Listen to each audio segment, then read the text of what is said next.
दोस्तों इस वीडियो के अंदर हम दुनिया की सबसे इंपॉर्टेंट चीज को समझने वाले हैं आज, जिसको बोलते हैं ट्रांसफॉर्मर।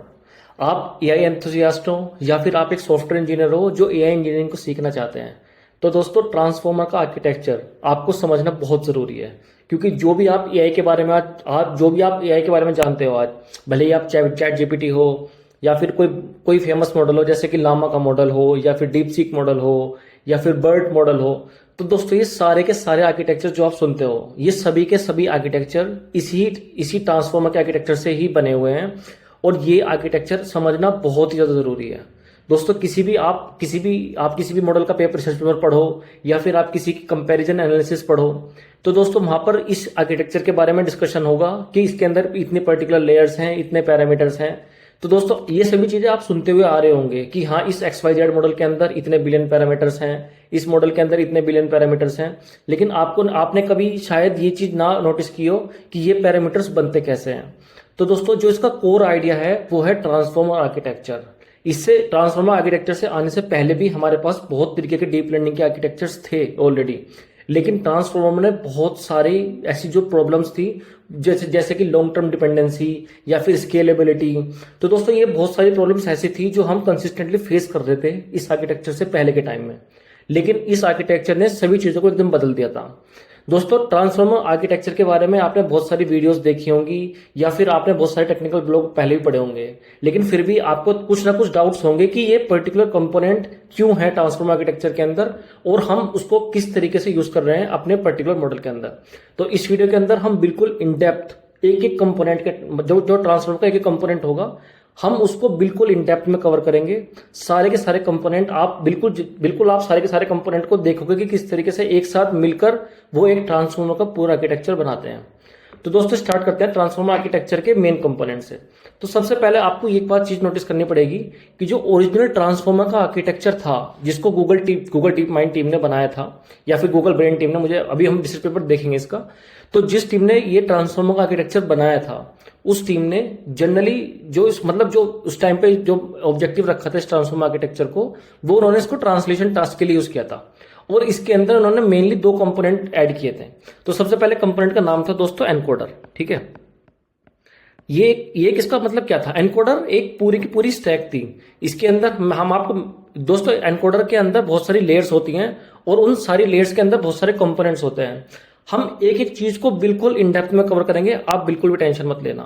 ये वीडियो बहुत ही ज्यादा जरूरी है और बहुत ही ज्यादा इंपॉर्टेंट भी है। ठीक है, तो हम एक तो इसके अंदर होता है एनकोडर, जिसका प्राइमरी जो काम होता है वो होता है कि जो हम इनपुट टेक्स्ट देते हैं, जैसे कि आप चैट जीपीटी के अंदर कोई टेक्स्ट लिखते हो तो उस इनपुट टेक्स्ट की एक पर्टिकुलर रिप्रेजेंटेशन बनाना, ये होता है काम एनकोडर का। ठीक है, तो एक तो इसके अंदर ये होता है मेन कंपोनेंट एनकोडर। दूसरा इसका मेन कंपोनेंट होता है डिकोडर। ठीक है, दो इसके अंदर मेन कंपोनेंट होते हैं दोस्तों। जनरली एनकोडर को हम टेक्स्ट देते हैं और डिकोडर से हम टेक्स्ट लेते हैं और ये इससे कनेक्टेड रहता है। ठीक है, ये टू वे नहीं होता, सॉरी ये वन वे होता है। एनकोडर से हम क्या करते हैं, इसकी हिडन रिप्रेजेंटेशन को डिकोडर वाली जो लेयर होती है उसको देते हैं। दोस्तों सारी की सारी आर्किटेक्चर की लेयर्स को हम बिल्कुल इन डेप्थ में कवर करेंगे, लेकिन आप सबसे पहले ये समझो कि मेनली इसके अंदर दो ये मतलब आर्किटेक्चर की लेयर होती है। तो दोस्तों अब हम क्या करेंगे, अब आप ये देखो कि जो ये एनकोडर होता है उसको इनपुट लेने का एक तरीका होता है जिसको हम बिल्कुल इन डेप्थ में सीखेंगे। ठीक है दोस्तों, अब आप ऑलरेडी जान चुके हो कि जो ये ओरिजिनल ट्रांसफॉर्मर का आर्किटेक्चर था वो मशीन ट्रांसलेशन टास्क के लिए डिजाइन किया गया था। ठीक है, तो हम इसके रिसर्च पेपर को एक बार पढ़ने की कोशिश करेंगे और आप उसमें देख लेना कि आप किस तरीके से उसको इंडिविजुअल उसकी जो लेयर्स थी वो डिजाइन करी गई थी। तो दोस्तों अब हम स्टार्ट करते हैं एनकोडर से। एनकोडर के अंदर देखो दोस्तों, एनकोडर के अंदर बहुत सारी लेयर्स होती हैं और एक लेयर के अंदर मेनली दो कंपोनेंट होते हैं।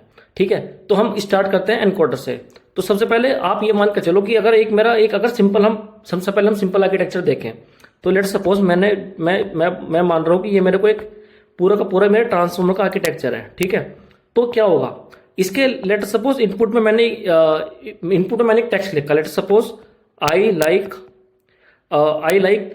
मूवी, लेट्स सपोज मैंने ये एक टेक्स्ट लिख दिया पर्टिकुलर। और लेट्स सपोज मेरा जो ओरिजिनल लेट्स सपोज मतलब जो मैं ये ट्रांसफॉर्मर आर्किटेक्चर है इसको मैं यूज कर रहा हूँ मशीन ट्रांसलेशन टास्क के लिए। दोस्तों सबसे अच्छी एक फीचर है जो एलएलएम्स का, वो ये है कि ये जो मॉडल होते हैं ये किसी पर्टिकुलर स्पेसिफिक चीज के लिए बनाए जाते हैं, ये एक जनरल पर्पस मॉडल बनाते हैं। लेट अस सपोज जैसे चैट जीपीटी है, आप चैट जीपीटी को मशीन ट्रांसलेशन के लिए यूज कर सकते हो, टेक्स्ट समराइजेशन के लिए यूज कर सकते हो, या फिर एंटिटी एक्सट्रैक्शन के लिए भी यूज कर सकते हो, कोडिंग कोडिंग के लिए भी यूज कर सकते हो। तो दोस्तों मॉडल एक ही है, लेकिन आप वैरायटी ऑफ टास्क उससे परफॉर्म कर सकते हो। लेकिन दोस्तों ट्रांसफॉर्मर से पहले के अगर टाइम में देखा जाए तो जनरली मॉडल को डिजाइन किया जाता था एक पर्टिकुलर स्पेसिफिक टास्क के लिए। फॉर एग्जांपल, अगर हमारे पास टास्क ये है कि हमें इंग्लिश टू जर्मन में एक मतलब लैंग्वेज ट्रांसलेशन का काम करना है, तो हमारे पास सिर्फ इस टास्क के मतलब एक मॉडल सिर्फ यही काम करता था, इससे अलावा कुछ नहीं। और अगर आपको ये काम, अगर आपको फिर क्या करना है, अगर आपको जर्मन लैंग्वेज को फ्रेंच में कन्वर्ट करना है, तो आप दूसरा मॉडल यूज करते थे। लेकिन जो ये ट्रांसफॉर्मर बेस्ड एलएलएम्स होते हैं, ये जनरल पर्पस होते हैं दोस्तों। आप सेम चैट जीपीटी के मॉडल को यूज करके आप इंग्लिश से जर्मन में भी कन्वर्ट कर सकते हो, इंग्लिश से फ्रेंच में भी कन्वर्ट कर सकते हो, और फ्रेंच से जर्मन लैंग्वेज में भी टेक्स्ट कन्वर्ट कर सकते हो। ये जनरल पर्पस लैंग्वेज मॉडल है, और ये सबसे बड़ा एडवांटेज है इसका। तो दोस्तों जो जैसा आपने इनपुट लिखा I like music, I like movie, तो आपको क्या मिलेगा, यहां पर आपको मिलेगा एक ट्रांसलेटेड टेक्स्ट मिलेगा, ठीक है, जो दूसरी जो जिस भी आपको लैंग्वेज में टेक्स्ट को ट्रांसलेट करना है, आपको वो यहां पर मिल जाएगा, ठीक है। तो दोस्तों ये होता कैसे है, तो सबसे पहले हम क्या करते हैं, जो हमारा एनकोडर है, ये टेक्स्ट हमारा जाएगा एनकोडर, ये वाला हमारा टेक्स्ट जाएगा इस एनकोडर के अंदर, और एनकोडर के अंदर बहुत सारी लेयर्स होती है, ठीक है। हम लेयर्स को एक एक लेयर को कवर करेंगे, लेकिन आप पहले एक चीज मान कर चलो कि इसके अंदर बहुत सारी लेयर्स होती हैं। ये सारी की सारी लेयर आइडेंटिकल होती हैं, मतलब जो कंपोनेंट एक लेयर के अंदर होते हैं, वही कंपोनेंट दूसरी लेयर के अंदर भी होते हैं, ठीक है। तो ये वाला जो इनपुट टेक्स्ट होगा हमारा, ये layer by layer in encoder के अंदर प्रोसेस होगा। और फिर क्या होगा, ये जो उसकी रिप्रेजेंटेशन होगी वो हम भेजेंगे कहां पर, डिकोडर में, ठीक है। डिकोडर के अंदर ही बहुत सारी लेयर्स होती हैं, और अगेन ये सारी की सारी लेयर क्या होती हैं, आइडेंटिकल होती हैं। और हमें क्या मिल जाता है, आउटपुट में मिल जाता है हमें यहाँ पर ट्रांसलेटेड टेक्स्ट मिल जाता है। तो ये एक बेसिकली फंडा है इस ट्रांसफॉर्मर मॉडल का। अब दोस्तों बहुत सारे वेरिएंट्स हैं ट्रांसफॉर्मर आर्किटेक्चर के, वो भी हम एक एक करके समझेंगे, लेकिन जो बेसिक आइडिया है वो यही है।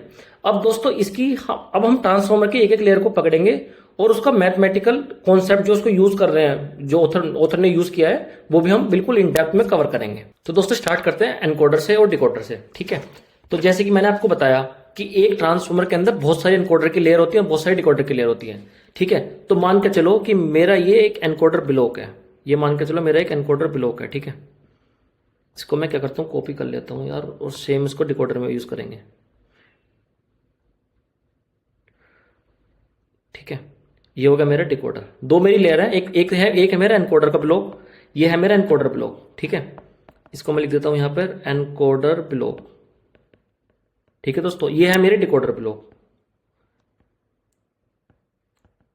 अब दोस्तों देखो, जो एनकोडर ब्लॉक होता है, जैसे कि मैंने आपको बताया था, एनकोडर ब्लॉक बेसिकली यूज होता है कि जो हमारा इनपुट टेक्स्ट आ रहा है उसको एनकोड करने के लिए। एनकोड का मतलब होता है कि उसको मैथमेटिकल फॉर्म में रिप्रेजेंट करने के लिए, और उसकी सिमेंटिक। देखो दोस्तों क्या होता है कि जैसे कि हमने एक टेक्स्ट लिखा आई लाइक मूवी, ठीक है, तो ये एक पूरा का पूरा टेक्स्ट है। तो दोस्तों हम क्या करते हैं, इंडिविजुअल पहले इस टेक्स्ट को हम क्या करेंगे, जो इसका जो इनपुट है हमारे पास, जो ये वर्ड्स हैं, सबसे पहले हम इनको टोकन में कन्वर्ट करेंगे। हम एक एक स्टेप को बिल्कुल प्रैक्टिकली देखेंगे भी कि किस तरीके से टोकन में कन्वर्ट होता है, और फिर उन टोकन की हम एम्बेडिंग जनरेट करते हैं, और फिर हम उन एम्बेडिंग से क्या करते हैं, एक कलेक्टिवली सिमेंटिक रिप्रेजेंटेशन बनाते हैं। वो सिमेंटिक रिप्रेजेंटेशन का जो बनने का काम होता है वो बनाता है हमारा एनकोडर, और उस सिमेंटिक रिप्रेजेंटेशन को यूज करके हमारा डिकोडर उससे एक जो भी हमारा डिजायर्ड आउटपुट है वो जनरेट करता है। ये बिल्कुल मतलब ये आप शॉर्ट में समझ लो कि ये इनका दोनों काम है। अब देखते हैं दोस्तों एनकोडर। अब देखो जैसे कि मैंने आपको बताया ट्रांसफॉर्मर के अंदर जनरली ये जो मेन होते हैं, ये दो ब्लॉक होते हैं, एक तो होता है एनकोडर, एक होता है डिकोडर, ठीक है दोस्तों। तो अब देखो एनकोडर के अंदर क्या होता है, एनकोडर के अंदर बहुत सारी एनकोडर की लेयर होती हैं, ठीक है। इस तरीके से मैं जल्दी ड्रॉ कर लेता हूँ। ये एनकोडर की ना बहुत सारी लेयर्स होती हैं। लेट सपोज मैंने इसके अंदर कितनी बनाई, 5 बना ली, 5 ही लेट सपोज मान के चलो कि मेरे डिकोडर के अंदर लेयर है, ठीक है दोस्तों। अब दोस्तों मान के चलो कि ये है मेरा एनकोडर, ये एनकोडर ब्लॉक के अंदर बहुत सारी लेयर्स होती हैं, जैसे मैंने आपको बताया सारी की सारी लेयर आइडेंटिकल होती हैं। तो ये एनकोडर की फर्स्ट लेयर होगी, ये मान के चलो कि 2 होगी, ठीक है, ये 3 होगी, ये 4, 5, ये 5 मेरी लेयर होगी। मेरे एनकोडर ब्लॉक के अंदर 5 लेयर होगी। ये मतलब दोस्तों ये हाइपोथेटिकल है, ऐसे नहीं है कि आपको 5 ही लेयर रखनी है। अगर आप इसका जब हम ओरिजिनल पेपर पढ़ेंगे इसका, तो आप उसमें देखने कितने लेयर है, और आप इसको वेरी कर सकते हो। ये बेसिकली एक आर्किटेक्चरल चॉइस है, आप इसके अंदर कितनी भी लेयर रख सकते हो, ठीक है। तो लेट अस सपोज मान के चलो कि जो मैं एक एक एक आर्किटेक्चर बना रहा हूँ, आपको डेमोन्स्ट्रेट कर रहा हूँ ट्रांसफॉर्मर का, उसके अंदर हमने 5 एनकोडर लेयर रखी और लेट अस सपोज हमने 5 ही डिकोडर लेयर रखी, ठीक है, D3 D4 D5, ठीक है दोस्तों। अब क्या होगा, हमारे पास इनपुट जो आएगा वो हमारे पास इनपुट दोस्तों एक प्री प्रोसेसिंग लेयर होती है। उस प्री प्रोसेसिंग लेयर को भी हम बिल्कुल इन डेप्थ में समझेंगे, लेकिन आप अभी मान के चलो कि एक लेयर होती है प्री प्रोसेसिंग लेयर। मैं यहां पे लिख रहा हूं प्री प्रोसेसिंग लेयर, ठीक है, प्री प्रोसेसिंग लेयर है, ठीक है। अब इस लेयर में क्या होगा दोस्तों, बेसिकली क्या होगा, एक जो इनपुट होगा वो टेक्स्ट यहां पर होगा, ठीक है। वो टेक्स्ट प्री प्रोसेस होने के बाद में, अब दोस्तों प्री प्रोसेसिंग का मतलब ये है, आप अब मान के चलो कि दोस्तों जो आपका टेक्स्ट है वो वर्ड्स की रिप्रेजेंटेशन में है, तो हम क्या करेंगे, जो हमारा एलएलएम होता है वो इनपुट में लेता है टोकन्स, तो हम क्या करेंगे, इनपुट वर्ड को टोकनाइज करेंगे और उसकी फिर वेक्टर रिप्रेजेंटेशन कैलकुलेट करेंगे। ये चीजें हम बिल्कुल प्रैक्टिकली देखेंगे किस तरीके से होती है, आप बिल्कुल भी टेंशन मत लो, ठीक है। तो एक हमारी प्री प्रोसेसिंग लेयर होगी जहां पर इनपुट में टेक्स्ट आएगा और इसका आउटपुट में क्या होगा, एक प्रोसेस्ड टेक्स्ट होगा, ठीक है। ये टेक्स्ट हम कहां देंगे, ये टेक्स्ट देंगे हम अपने एनकोडर ब्लॉक को। ये जो टेक्स्ट होगा, ठीक है, ये सबसे पहले जाएगा एनकोडर ब्लॉक की फर्स्ट एनकोडर लेयर को। ये मेरा टेक्स्ट जाएगा E1 के अंदर, E1 से जाएगा, फिर प्रोसेस होने के बाद में क्या जाएगा, ये E2 को जाएगा, फिर E3 को जाएगा, E4 को जाएगा, फिर E5 को जाएगा, ठीक है दोस्तों। इस तरीके से हमारा जो टेक्स्ट होता है ना वो प्रोसेस होता है। ये 5 की 5 लेयर आइडेंटिकल है, इनका आर्किटेक्चर जो है वो बिल्कुल सेम है। हम बिल्कुल इन डेप्थ में देखेंगे कि किस तरीके क्या क्या इसके अंदर कंपोनेंट होते हैं। तो दोस्तों जब भी 5 की 5 लेयर से हमारा जो इनपुट टेक्स्ट होगा वो प्रोसेस हो जाएगा, तब हमें क्या मिलेगी, एक रिप्रेजेंटेशन मिलेगी, ठीक है। आप इसको मान के चलो, मैं इसको यहां पे लिख रहा हूं, लेट्स सपोज इसको मैं बोल रहा हूं सिमेंटिक रिप्रेजेंटेशन, ठीक है। ये सिमेंटिक रिप्रेजेंटेशन होगी जो हमारे मल्टीपल एनकोडर लेयर से प्रोसेस होने के बाद हमें मिलेगी, ठीक है दोस्तों। तो दोस्तों ये मिल गई हमें, अब हम क्या करेंगे, अब हम इस इनपुट सीमेंट जो हमारी ये जो सिमेंटिक रिप्रेजेंटेशन मिली है ना, अब हम ये सिमेंटिक रिप्रेजेंटेशन सारी की सारी डिकोडर लेयर को भेजेंगे। तो हम क्या करेंगे, इसको डिकोडर 1 को भेज देंगे, जो डिकोडर 1 की लेयर है इसको सारी की सारी लेयर्स को भेजते रहेंगे अब, ठीक है, ठीक है दोस्तों। और ये भेजने के बाद में हमें डिकोडर ब्लॉक का जो आउटपुट हो, जो मतलब टॉप मोस्ट इसकी लेयर होगी D5, यहां से हमें क्या मिलेगा, हमें यहां से मिलेगा डिजायर्ड आउटपुट, ठीक है दोस्तों। अब हम क्या करेंगे, अब हम एक एक लेयर को पकड़ेंगे और एक एक लेयर को पकड़ने के बाद में उसके सारे के सारे कंपोनेंट्स को इन डेप्थ समझने की कोशिश करेंगे। तो लेट सपोज दोस्तों मैं स्टार्ट करता हूं, लेट सपोज मैंने स्टार्ट किया अपने E1 से, मैं अपना एनकोडर पकड़ लेता हूं, सारी की सारी लेयर एनकोडर ब्लॉक के अंदर सेम है, तो मैं क्या करता हूं, एक एनकोडर ब्लॉक पकड़ते हैं हम, ठीक है दोस्तों। तो देखो दोस्तों एनकोडर लेयर में क्या होता है, मैं यहां पर लिख रहा हूं एनकोडर ब्लॉक, नेक्स्ट पेज पे लिखता हूं, ठीक है, मैंने लिखा लेट सपोज के अंदर एनकोडर लेयर। अब मैंने दोस्तों आपको बताया कि सारी की सारी एनकोडर जो लेयर है ना ये सब आइडेंटिकल है। तो बेसिकली एक एनकोडर लेयर के अंदर क्या होता है, तो 2 चीजें होती हैं, ठीक है। तो एक तो होता है इसके अंदर सेल्फ अटेंशन लेयर, ठीक है दोस्तों, सेल्फ अटेंशन लेयर होती है। दूसरा होता है फीड फॉरवर्ड लेयर, ठीक है, फीड फॉरवर्ड लेयर मैं या फिर न्यूरल नेटवर्क मान लो आप, ठीक है। फीड फॉरवर्ड लेयर होती है एक तरीके से डीप डेंस न्यूरल नेटवर्क होता है। 2 मेन कंपोनेंट होते हैं दोस्तों, सेल्फ अटेंशन लेयर और फीड फॉरवर्ड न्यूरल नेटवर्क, ठीक है। तो ये 2 कंपोनेंट सभी के सभी एनकोडर लेयर में होते हैं। डिकोडर लेयर में एक कंपोनेंट एक्स्ट्रा आ जाता है, वो हम अभी समझेंगे, ठीक है। तो अब आप ये देखो इन दोनों लेयर के अंदर, मतलब सॉरी एक एनकोडर लेयर के अंदर 2 कंपोनेंट है। अब इन दोनों कंपोनेंट के अंदर क्या क्या चीजें होती हैं, तो सबसे पहले एक काम करते हैं, सबसे पहले ना हम इसका एक रिसर्च पेपर खोल लेते हैं, ठीक है। तो हम जाते हैं ब्राउजर में अपने, और आप जो इसका ओरिजिनल रिसर्च पेपर था उसका नाम था attention is all you need, ठीक है। तो मैंने लिखा attention is all you need, ठीक है। ये दोस्तों ये वाला इसका रिसर्च पेपर था जो इसके ऑथर्स ने पब्लिश किया था। अगर आप इसकी पीडीएफ ओपन करो तो देखो दोस्तों ये क्या, ये गूगल ने पब्लिश किया था, और इसको जो टीम थी इसको लीड किया था आशीष वासवानी ने, ठीक है। ये बहुत ही एक रिनोड ऑथर है, और इन्होंने ये इसका जो attention is all you need paper था, ये वाला पेपर इन्होंने पब्लिश किया था। तो दोस्तों देखो ये एक बहुत ही ज्यादा हाई इंपैक्टफुल रिसर्च पेपर है दोस्तों। अभी तक जितने भी मैंने अपनी लाइफ में रिसर्च पेपर पढ़े हैं, ये सबसे ज्यादा हाई इंपैक्टफुल रिसर्च पेपर है, क्योंकि ये रिसर्च पेपर लाखों लोग यूज कर चुके हैं अपने एलएलएम्स को डिजाइन करने के लिए या फिर उनको समझने के लिए। तो दोस्तों ये समझना बहुत जरूरी है। अगर आप इसका मतलब आप इसको पढ़ सकते हो, बहुत ही इजी टू अंडरस्टैंड लैंग्वेज में लिखा गया है। लेकिन दोस्तों अगर इसमें आपको मोटी मोटी चीज बताऊं मैं, तो इसमें यह है कि ये basically English to German translation task के लिए यूज किया गया था, और इसके साथ साथ में इन्होंने इसको English to French translation task के लिए भी टेस्ट किया था, ठीक है। और ये जो पेपर था ये गूगल ब्रेन और गूगल रिसर्च टीम ने मिलकर आपस में बनाया था। ठीक है दोस्तों, अब हम जाते हैं इसके। देखो दोस्तों, इन्होंने इसमें इंट्रोडक्शन में बहुत चीजें लिखी हुई हैं, जैसे कि जो रिकरेंट न्यूरल नेटवर्क होता था उसमें प्रॉब्लम सबसे बड़ी ये थी कि वो लॉन्ग टर्म जो डिपेंडेंसी थी उसको वो हैंडल नहीं कर पाता था। तो उसको सोल्व करने के लिए ही इस वाले आर्किटेक्चर को बेसिकली इन्होंने बनाया था। ठीक है दोस्तों, इन्होंने उसके बारे में बैकग्राउंड लिखा हुआ है, ये सभी चीजें आप पढ़ सकते हो, बड़ी इजी है। हम जाते हैं सीधा मॉडल आर्किटेक्चर पर। तो दोस्तों देखो, ये है इसका मॉडल आर्किटेक्चर। अगर आप ध्यान से देखो इसमें, तो इसके अंदर दो चीजें हैं। एक तरफ, ठीक है दोस्तों, ये दो चीजें हैं जैसे कि मैंने आपको बताया अपनी पीडीएफ के अंदर। देखो दोस्तों, जैसे कि मैंने आपको बताया कि इसके अंदर मेन दो, मतलब मोटे मोटे दो कंपोनेंट होते हैं, एक होता है एनकोडर, एक होता है डिकोडर। तो इस वाली पीडीएफ के अंदर भी वो यही बताने की कोशिश कर रहे हैं आपको कि जो जो लेफ्ट वाला ब्लॉक है इसको बोलते हैं हम एनकोडर, और जो राइट वाला ब्लॉक है इसको बोलते हैं हम डिकोडर। ठीक है दोस्तों, आप इसमें देखो जो मैंने आपको बताया था कि देखो, मैंने आपको इसमें ये भी बताया था कि एक इसके अंदर प्री प्रोसेसिंग लेयर होगी। ठीक है, तो जो ये प्री प्रोसेसिंग लेयर मैंने आपको बताई थी यहाँ पर, ये वाली देखो, ये वाली प्री प्रोसेसिंग लेयर, ये प्री प्रोसेसिंग लेयर इस वाले आर्किटेक्चर में, ये देखो ये लिखा हुआ है ना, इनपुट एम्बेडिंग। तो हम यही करेंगे, जो भी इनपुट आएगा हम उसको टोकन में कन्वर्ट करने के बाद में उसकी इनपुट एम्बेडिंग बनाएंगे, फिर उसके अंदर पोजिशनल एनकोडिंग करके उसको ऐड करेंगे। दोस्तों हम एक एक कंपोनेंट को बड़े इजी टू अंडरस्टैंड लैंग्वेज में समझेंगे, तो आपको बिल्कुल टेंशन लेने की जरूरत नहीं है। और ये एनएक्स क्या है दोस्तों? एनएक्स डिनोट कर रहा है, जैसे देखो दोस्तों, जैसे हमने क्या किया था, हमने अपने आर्किटेक्चर के अंदर 5 लेयर बनाई थी। इवन ये इनकोडर ब्लॉक के अंदर 5 ये कंपोनेंट बनाए थे ना, तो ये एनएक्स डिनोट कर रहा है वो चीज कि इसके अंदर ये एन नंबर ऑफ लेयर्स होंगी और same number of N layers decoder के अंदर होंगी। एक एक कंपोनेंट को बड़े डिटेल में समझते हैं दोस्तों। ठीक है, अब दोस्तों इसके अलावा मैंने आपको ये बताया था कि देखो दोस्तों, मैंने आपको क्या बताया था इसके अलावा, कि जो मेरा एनकोडर होता है, एनकोडर के अंदर मेनली मेरे 2 कंपोनेंट होते हैं। ठीक है, एक तो होता है फीड फॉरवर्ड नेटवर्क और एक होता है सेल्फ अटेंशन लेयर। ठीक है, अब हम इसको कंपेयर करते हैं रिसर्च पेपर से कि क्या मैं झूठ तो नहीं बोल रहा।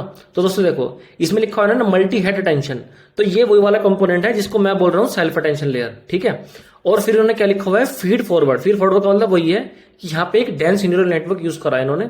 ठीक है दोस्तों, तो ये हम बिल्कुल इंडेप्थ में कवर करेंगे दोनों चीजों को। और इसके बाद में इन्होंने क्या किया है दोस्तों, देखो अब जो डिकोडर है उसके अंदर मैंने आपको बताया था कि जो डिकोडर रहेगा उसके अंदर एक कंपोनेंट और ऐड हो जाएगा। तो इसमें आप देखो, इसके अंदर मास्क मल्टी हेड अटेंशन एक कंपोनेंट ये है, दूसरा ये है मल्टी हेड अटेंशन, और तीसरा है फीड फॉरवर्ड। ठीक है, एनकोडर वाले जो हमारी जो लेयर है उसके अंदर 2 कंपोनेंट रहेंगे मेन, और डिकोडर में हमारे 3 रहेंगे। एक एक चीज को हम बिल्कुल इनडेप्थ समझेंगे, तो आप बिल्कुल अभी आप ये समझ लो कि जो इसके मेन कंपोनेंट्स है वो क्या है। इसके अलावा दोस्तों इन्होंने बीच में क्या हुआ है, एड एंड नॉर्मलाइजेशन। ये है दोस्तों पोस्ट, ये मतलब इसको क्या बोलते हैं, इसको हम बोलते हैं दोस्तों पोस्ट लेयर नॉर्मलाइजेशन।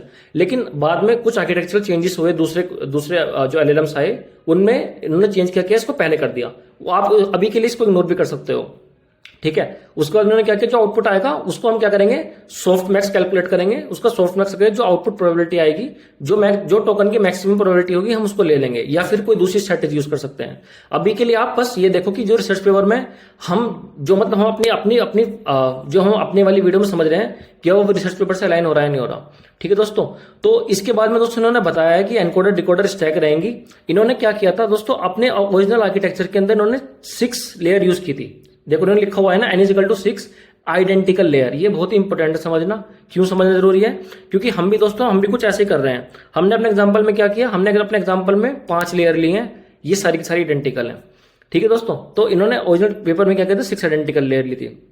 ठीक है, अब इन्होंने लिखा हुआ भी है, the first is multi head attention mechanism and second is simple positional wise. तो दोस्तों आप ये बिल्कुल जो चीज हम इस वाली वीडियो के अंदर समझेंगे, आप इस वाली वीडियो को समझने के बाद में एक बार ये रिसर्च पेपर पढ़ के देखना दोस्तों, बहुत इजीली आप समझ पाओगे ये, क्योंकि बहुत इजी टू अंडरस्टैंड लैंग्वेज में लिखा गया है पेपर। इसके अलावा दोस्तों इन्होंने एक चीज लिखी हुई है, रेसिजुअल कनेक्शन लिखे हैं इन्होंने, और इन्होंने एक चीज लिखी है, डी मॉडल = 512। इसका मतलब क्या है, देखो दोस्तों मैं आपको बता देता हूँ, चलो एक एक चीज करके। हालांकि हम एक एक चीज को इन डेप्थ में कवर करेंगे, लेकिन फिर भी आप समझने की अब स्टार्ट कर दो। तो दोस्तों देखो, जो हमारा टेक्स्ट रहेगा, मैं आपको यहाँ पर लिख के बताता हूँ। देखो दोस्तों, जो मेरा टेक्स्ट होगा, मैंने आपको बताया ना, ये वाला टेक्स्ट होगा जो मेरा, ये टेक्स्ट मेरा क्या होगा, इस प्री प्रोसेसिंग लेयर से प्रोसेस होगा। ठीक है, तो जब ये प्रोसेस हो रहा होगा इससे, तो ये आउटपुट में हमें मिलेगा इसके क्या, एक न्यूमेरिकल रिप्रेजेंटेशन मिलेगी। तो वो न्यूमेरिकल रिप्रेजेंटेशन क्या होगी, एक वेक्टर होगा जो एक तरीके से उस पर्टिकुलर टोकन को रिप्रेजेंट कर रहा होगा। तो उस वेक्टर की डायमेंशन, जो एक वेक्टर मिलेगा ना हमें यहाँ पर, एक वेक्टर जो मिलेगा, उसकी डायमेंशन ओरिजिनल पेपर के अंदर 512 है। ठीक है, देखते हैं इसके अलावा क्या लिखा है। देखो डी मॉडल का मतलब यह है डायमेंशन ऑफ मॉडल इज 512, ठीक है, ये हिडन डायमेंशन है। और इन्होंने डिकोडर में लिखा हुआ है कि 6 आइडेंटिकल ब्लॉक थे, और इन्होंने देखो आगे लिखा हुआ भी है इन एडिशन टू 2 सब layers in each encoder layer. इसका मतलब कि जो एनकोडर के अंदर 2 लेयर्स थी, इसके अलावा इन्होंने क्या किया, डिकोडर के अंदर एक थर्ड सब लेयर इंसर्ट की, जिसको इन्होंने बोला मल्टी हेड। मतलब जो इन्होंने क्या किया, बेसिकली ये वाला जो कंपोनेंट था दोस्तों, देखो मास्क मल्टी हेड अटेंशन, ये दोस्तों क्या है, जो इनपुट जो एनकोडर होता है ये पूरा का पूरा टेक्स्ट एक बार में ले लेता है, लेकिन जो डिकोडर होता है वो टोकन बाय टोकन जनरेट करता है। तो हम क्या करते हैं इसमें, हम एक टोकन के करस्पॉन्डिंग इनपुट भेजते हैं और फिर हम सेकंड टोकन का करस्पॉन्डिंग आउटपुट लेते हैं अपने डिकोडर से। कोई बात नहीं दोस्तों, अगर आपको समझ में भी नहीं आ रहा अभी तो कोई बात नहीं, हम चीजों को बिल्कुल डेप्थ में समझेंगे, ठीक है। तो ये वाला जो कंपोनेंट है इसका, ये एडिशनल है कंपेयर टू एनकोडर। अब देखो दोस्तों आगे क्या लिखा हुआ है, इन्होंने अटेंशन के बारे में सारी की सारी अटेंशन का मतलब क्या है। अटेंशन का मतलब दोस्तों ये है कि एक मेथोडोलॉजी है जिसमें हम क्या करते हैं, एक टोकन की रिप्रेजेंटेशन बाकी सारे टोकन के रिप्रेजेंटेशन के साथ कंपेयर करते हैं, और उस पर्टिकुलर टोकन का क्या इन्फ्लुएंस है दूसरे टोकन पर, इसको बोलते हैं अटेंशन, ठीक है। तो जैसे कि लेट सपोज मैंने ये मेरा लेट सपोज टेक्स्ट है, an attention function can be described as mapping a query. Let suppose ये मेरा टेक्स्ट है, तो हम क्या करते हैं, अटेंशन मैकेनिज्म हम करते क्या है बेसिकली, कि मेरा इस एन मेरा एक वर्ड है, इस वर्ड का इन्फ्लुएंस या फिर एक ये वर्ड दूसरे वर्ड से कितना रिलेटेड है, एन मेरा अटेंशन से कितना रिलेटेड है, एन मेरा फंक्शन से कितना रिलेटेड है, एन मेरा डिस्क्राइब से कितना रिलेटेड है। तो कोई बात नहीं दोस्तों, हम इसको बिल्कुल मैथमेटिकल फॉर्म में ड्राइव करेंगे और फिर समझेंगे कि किस तरीके से सब चीजें कैलकुलेट होती हैं। ये इन्होंने जो इंटरनल मैथमेटिक्स है वो समझाई है, जिसको हम भी बिल्कुल समझेंगे, ठीक है।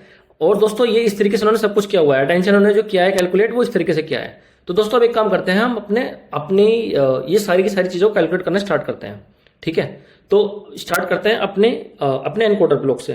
तो दोस्तों जैसे कि मैंने बताया कि जो हमारा एनकोडर लेयर होगी उसके अंदर ये 2 मेन कंपोनेंट होंगे, सेल्फ अटेंशन लेयर और फीड फॉरवर्ड नेटवर्क लेयर, ठीक है। तो अब क्या होगा, सबसे पहले हम स्टार्ट करते हैं अपने इनपुट से। सबसे पहले हम क्या करते हैं दोस्तों, सबसे पहले हम अपनी जो हमारी प्री प्रोसेसिंग लेयर है ना इसको पकड़ेंगे। तो जो हमारी प्री प्रोसेसिंग लेयर है ये वाली, इस वाली लेयर को पकड़ते हैं हम, ठीक है। तो हम क्या करेंगे, सबसे पहले अपनी प्री प्रोसेसिंग लेयर को डिजाइन करेंगे। तो देखो प्री प्रोसेसिंग में क्या होगा, ठीक है। प्री प्रोसेसिंग में बेसिकली क्या होगा, हमारे पास एक टेक्स्ट है, ठीक है, हमारे पास टेक्स्ट है, लेट सपोज मेरे पास टेक्स्ट है ये वाला, आई लव टीचिंग, जैसे मान लो मैंने ये लिख दिया आई लव टीचिंग, ठीक है। अब ये क्या होगा, ये वाला जो इनपुट टेक्स्ट है सबसे पहले क्या करेंगे, इसको हम टोकनाइज करेंगे, इसको लिख देता हूं मैं यहाँ पे टोकनाइज, ठीक है। ये टोकनाइज कैसे करते हैं अभी समझते हैं दोस्तों, बिल्कुल ठीक है। ये मेरा इनपुट टेक्स्ट होगा इसको हम टोकनाइज कर लेंगे। टोकनाइज करने के बाद में मेरे पास एक लिस्ट ऑफ टोकन्स मिल जाएगी, ठीक है। इसको मैं यहाँ पे लिख देता हूं लिस्ट ऑफ टोकन्स, ठीक है। इनपुट में क्या था हमारे पास, इनपुट में था हमारे पास एक टेक्स्ट की स्ट्रिंग थी। टोकनाइज करने के बाद में हमें क्या मिलेगा, एक लिस्ट ऑफ टोकन्स मिल जाएंगे, ठीक है। ये हमारा फर्स्ट स्टेप है, सही है, हमारा list of token second step है। थर्ड स्टेप में देखो क्या होगा, थर्ड स्टेप में ये होगा कि जो टोकन्स हैं हम क्या करेंगे, इनकी एम्बेडिंग बनाएंगे इनकी हम, ठीक है, ठीक है। अब ये एम्बेडिंग क्या होती है, तो दोस्तों एम्बेडिंग का मतलब ये है कि हम हर टोकन के करस्पॉन्डिंग एक डेंस वेक्टर रिप्रेजेंटेशन बनाएंगे। अभी हम एक मॉडल को यूज करके एम्बेडिंग जनरेट करने की कोशिश करेंगे, तो आप बिल्कुल भी टेंशन मत लो, ठीक है। तो हम क्या करेंगे, एम्बेडिंग हमारी होगी। अब दोस्तों देखो एम्बेडिंग भी हमारे पास आ गई, तो अब क्या करेंगे, जो हमारी एम्बेडिंग है, तो एम्बेडिंग क्या होगी, लेट सपोज हमारे पास क्या है 512, हमारी क्या है, लेट सपोज हम 512 टोकन्स को इनपुट करा सकते हैं अपने मॉडल के अंदर। लेट सपोज हमारे मॉडल की कॉन्टेक्स्ट विंडो 512 टोकन्स की है, तो हमारे पास क्या होगा, हमारे पास एक बहुत बड़ी लिस्ट होगी, जिस लिस्ट के अंदर हमारे पास 512 वेक्टर एम्बेडिंग होगी, ठीक है, ठीक है। और मान के चलो कि हमारी एम्बेडिंग की डायमेंशन भी 512 ही है, तो इस वाली मैट्रिक्स की डायमेंशन होगी 512 ही, ठीक है, 512 इंटू 512। अब दोस्तों हमारे पास एम्बेडिंग आ गई, ठीक है। अब हम समझते हैं कि सबसे पहले कि वर्ड को टोकन में कैसे कन्वर्ट करते हैं, ठीक है दोस्तों। अब तो हम जाते हैं दोबारा अपने ब्राउजर में, और मान के चलो एक है हमारे पास टिक टोकनाइजर, लेट सपोज इसको यूज करते हैं दोस्तों। मैं आपको बताने की कोशिश कर रहा हूं कि किस तरीके से टेक्स्ट को हम कन्वर्ट करते हैं टोकन्स में। तो लेट सपोज एक बार ट्राई करते हैं इसको, ये चल रहा है नहीं चल रहा, दोस्तों उसको यूज़ करेंगे हम ओपन एआई का। ओपन एआई का हमारे पास टिकटोकनाइजर है। चलो एक बार इसको देख लेते हैं, ये चलेगा नहीं चलेगा। बाकी नहीं चलेगा तो फिर हम कोई और प्लेग्राउंड सर्च करेंगे। तो लेट्स सपोज मैंने यहाँ पे लिखा आई लव टीचिंग। ठीक है दोस्तों, देखो आई लव टीचिंग का मतलब क्या हुआ, ये मेरा टोकन था, जो मेरा इनपुट था। पहले एक काम करते हैं, उसको हटा देता हूँ सबको। ठीक है,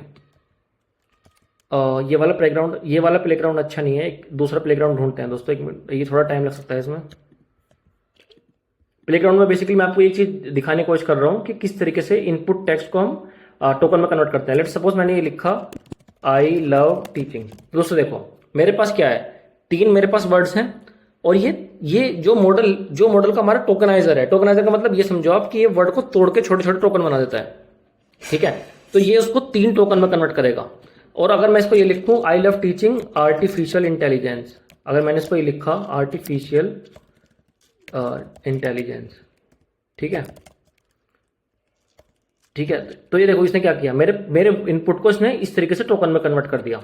और अगर मैं इसमें लिखूं एंड मैथ्स, देखो दोस्तों ये इस तरीके से टोकन्स में कन्वर्ट करता है। तो ये सारे के सारे मेरे जो टोकन्स हैं ये मेरे डिक्शनरी के अंदर हैं, इसलिए पूरे के पूरे टोकन बन रहे हैं। हम क्या करते हैं, एक कोई भी रैंडम टेक्स्ट उठा लेते हैं, इस वाले पेपर से उठा लेते हैं। लेट्स सपोज मैंने ये वाला टेक्स्ट उठा लिया, इसको मैंने कॉपी कर लिया। ठीक है, और मैं इसको अपने प्लेग्राउंड में डाल रहा हूँ। तो दोस्तों देखो इस तरीके से, देखो अब इसमें देखो दोस्तों क्या है, द टू मोस्ट कॉमन। ठीक है, तो ये मेरे वर्ड्स थे, ये एक्चुअली में जो वर्ड्स है ना, ये वाले वर्ड्स एग्जैक्टली मेरे मॉडल की डिक्शनरी थी उसमें ऐसे टोकन प्रेजेंट हैं, इसलिए पूरे के पूरे वर्ड हमें दिख रहे हैं यहाँ पर। देखो दोस्तों इसमें आप ये भी नोटिस कर रहे होंगे कि जो हमारा जो ये मतलब जो वाइट स्पेस है वो इसके साथ ही कैलकुलेट होगा, जो हमारा नेक्स्ट टोकन होता है। ठीक है, अब देखो दोस्तों अटेंशन, फंक्शन, एडिक्टिव, ये सारे के सारे वर्ड ऐसे हैं जो मेरे मॉडल की डिक्शनरी में हैं। लेकिन दोस्तों आपको ऐसा वर्ड पकड़ो, लेट सपोज मैंने पकड़ा मल्टीप्लिकेटिव। अब दोस्तों देखो ये वाला जो वर्ड था, ये वाला वर्ड पूरा का पूरा, ये वर्ड मल्टीप्लिकेटिव, ये वर्ड मेरी मॉडल की डिक्शनरी में नहीं था। तो क्या किया, जो मेरा टोकनाइजर है उसने क्या किया, इस वाले वर्ड को ऐसी उसमें तोड़ दिया कि जो इसके जो सब वर्ड्स बने, जैसे कि MULTIP, ये एक सब वर्ड बना जिसको हमने एक टोकन बोल दिया, और लिकेटिव एक अलग सब वर्ड बना। ठीक है, तो इस तरीके से आप देखो दोस्तों, ये इस तरीके से हमारा टोकनाइजर काम करता है। तो जनरली क्या होता है कि जितने हमारे वर्ड होते हैं उससे ज्यादा ही हमारे टोकन्स बन पाते हैं। ठीक है, आप देख सकते हो डॉट प्रोडक्ट जो ये वाला वर्ड है, ये वाला वर्ड मेरे मॉडल की डिक्शनरी में नहीं था, इसलिए इसने क्या किया, इसको 2 में तोड़ दिया, डॉट को अलग तोड़ दिया और इस डैश प्रोडक्ट को अलग तोड़ दिया। ठीक है दोस्तों, इस तरीके से हमारा ये काम करता है। और ये जैसे देखो दोस्तों, जैसे ये वाला, अगर आप इस वाली चीज को देखो तो जो मेरा स्क्वायर ब्रैकेट का ओपनिंग वाला ये ब्रैकेट है, ये वाला, और ये व्हाइट स्पेस, ये एक टोकन है, 2 एक टोकन है। ठीक है, और ये तीसरा जो टोकन है वो ये है, ये मेरा क्लोज ब्रैकेट प्लस ये वाला कोमा। ठीक है, तो दोस्तों इस तरीके से मेरा टोकनाइजर काम करता है। जब हम अपने टेक्स्ट को इनपुट प्रोसेसिंग लेयर में पास करते हैं तो सबसे पहला काम यही होता है कि जो इनपुट मेरा टेक्स्ट आया उसको हम टोकनाइज करते हैं। ठीक है दोस्तों, अब आप देख सकते हो कि इस पर्टिकुलर टेक्स्ट में मेरे 22 टोकन बने, और ये टोकन की हम क्या करेंगे, इस टोकन की होती है एम्बेडिंग जनरेट। ठीक है, तो हम क्या करेंगे, अब हम एक काम करते हैं, एक काम करते हैं दोस्तों, और हाँ एक चीज और देख लेते हैं इसकी दोस्तों। ये टेक्स्ट है, अब ये टेक्स्ट मेरी डिक्शनरी के अंदर बहुत सारे टोकन्स हैं, और हर टोकन की एक आईडीज होती है। तो हम क्या करते हैं, जैसे लेट सपोज मैं जानना चाहता हूँ कि जो 2 मेरा वर्ड है, ठीक है, ये 2 मेरा वर्ड क्या है, ये एग्जैक्टली मेरी डिक्शनरी के अंदर है, लेकिन इसकी आईडी क्या है उस डिक्शनरी के अंदर, तो आप इसकी आईडी भी देख सकते हो। तो जो 2 है उसकी आईडी 1403 है। ठीक है, या आप मान के चल सकते हो कि इस वाले इंडेक्स पर है मेरी डिक्शनरी के अंदर। तो ठीक है, तो दोस्तों इस तरीके से हमारा इनपुट टेक्स्ट प्रोसेस होता है प्रोसेसिंग लेयर के अंदर, और उसको टोकन में कन्वर्ट करते हैं। तो जब आपसे कहा जाता है कि भाई मेरे मॉडल की कॉन्टेक्स्ट विंडो इतनी है XYZ, तो उसका मतलब ये होता है कि वो इतने ही टोकन को इनपुट में ले सकता है। लेट्स सपोज मैं सर्च कर रहा हूँ GPT-3 इनपुट कॉन्टेक्स्ट या फिर इनपुट टोकन लिमिट, मैंने इसको ये सर्च किया। ठीक है, तो अब आप ये देखो कि जो मेरा GPT-3 मॉडल है वो मैक्सिमम 409 टोकन्स ही ले सकता है इनपुट के अंदर। आप बर्ट की भी देख सकते हो। ठीक है, जो मेरे बर्ड है वो इनपुट के अंदर मैक्सिमम 512 टोकन ही ले सकता है। इसका मतलब यही है कि आप, इसका मतलब ये नहीं है कि भाई आप 512 वर्ड्स ले सकते हो, नहीं, 512 वर्ड्स नहीं, 512 टोकन्स। ठीक है, मेरा वर्ड किस तरीके से टूटता है टोकन्स में आप ये चेक कर सकते हो, और इस तरीके से ही आपका मॉडल इनपुट लेगा। ठीक है, तो अगर आपका टेक्स्ट इनपुट लेंथ से ज्यादा बड़ा है तो आप क्या कर सकते हो, उसको मतलब वहां से स्प्लिट कर सकते हो, और आप क्या कर सकते हो, बस स्टार्टिंग वाले यूज कर सकते हो। ठीक है, तो इस तरीके से दोस्तों हमारा इनपुट टेक्स्ट टोकन में रिप्रेजेंट होता है। और अब ये टोकन, इस टोकन क्या करते हैं, इस टोकन की हम क्या करेंगे, अब एम्बेडिंग कैलकुलेट। देखो दोस्तों, जैसे मैंने आपको बताया अपनी यहाँ पर लिखकर, तो दोस्तों वो क्या होता है, जो मेरा इनपुट टेक्स्ट है, इनपुट टेक्स्ट को सबसे पहले हम क्या करते हैं, टोकनाइज।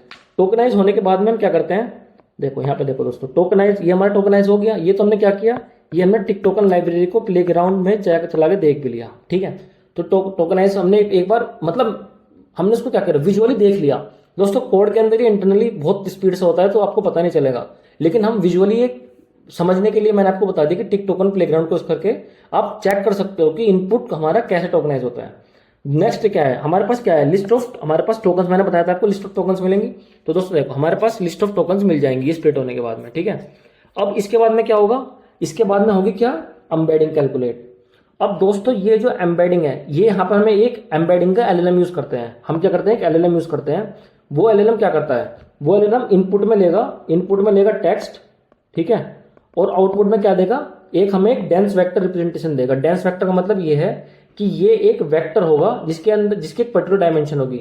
अगर मेरा एलएलएम आउटपुट में देता है, लेट्स सपोज 512 डायमेंशनल का एक वेक्टर देता है, 512 का, सॉरी ये सही से लिखा नहीं गया, मैं दोबारा लिखता हूँ।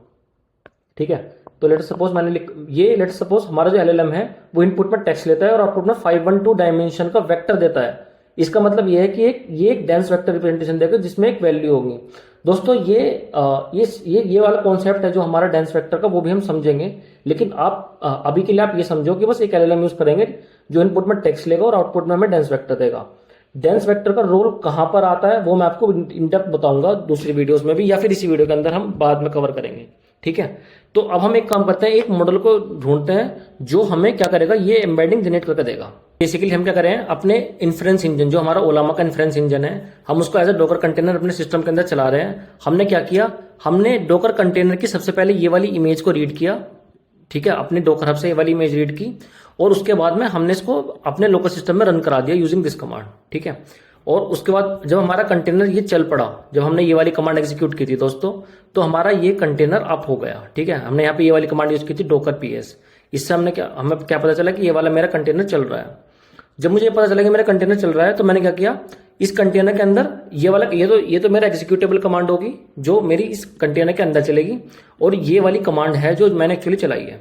अब मैं क्या करता हूं, अब मैं ये वाला मॉडल यूज करूंगा अपनी एम्बेडिंग जनरेट करने के लिए। ठीक है, तो हम इसकी वेबसाइट पे जाते हैं, एक काम करते हैं, ये वाला मॉडल की ना एक डॉक्यूमेंटेशन देख लेते हैं पहले कि इस डॉक्यूमेंटेशन में क्या है।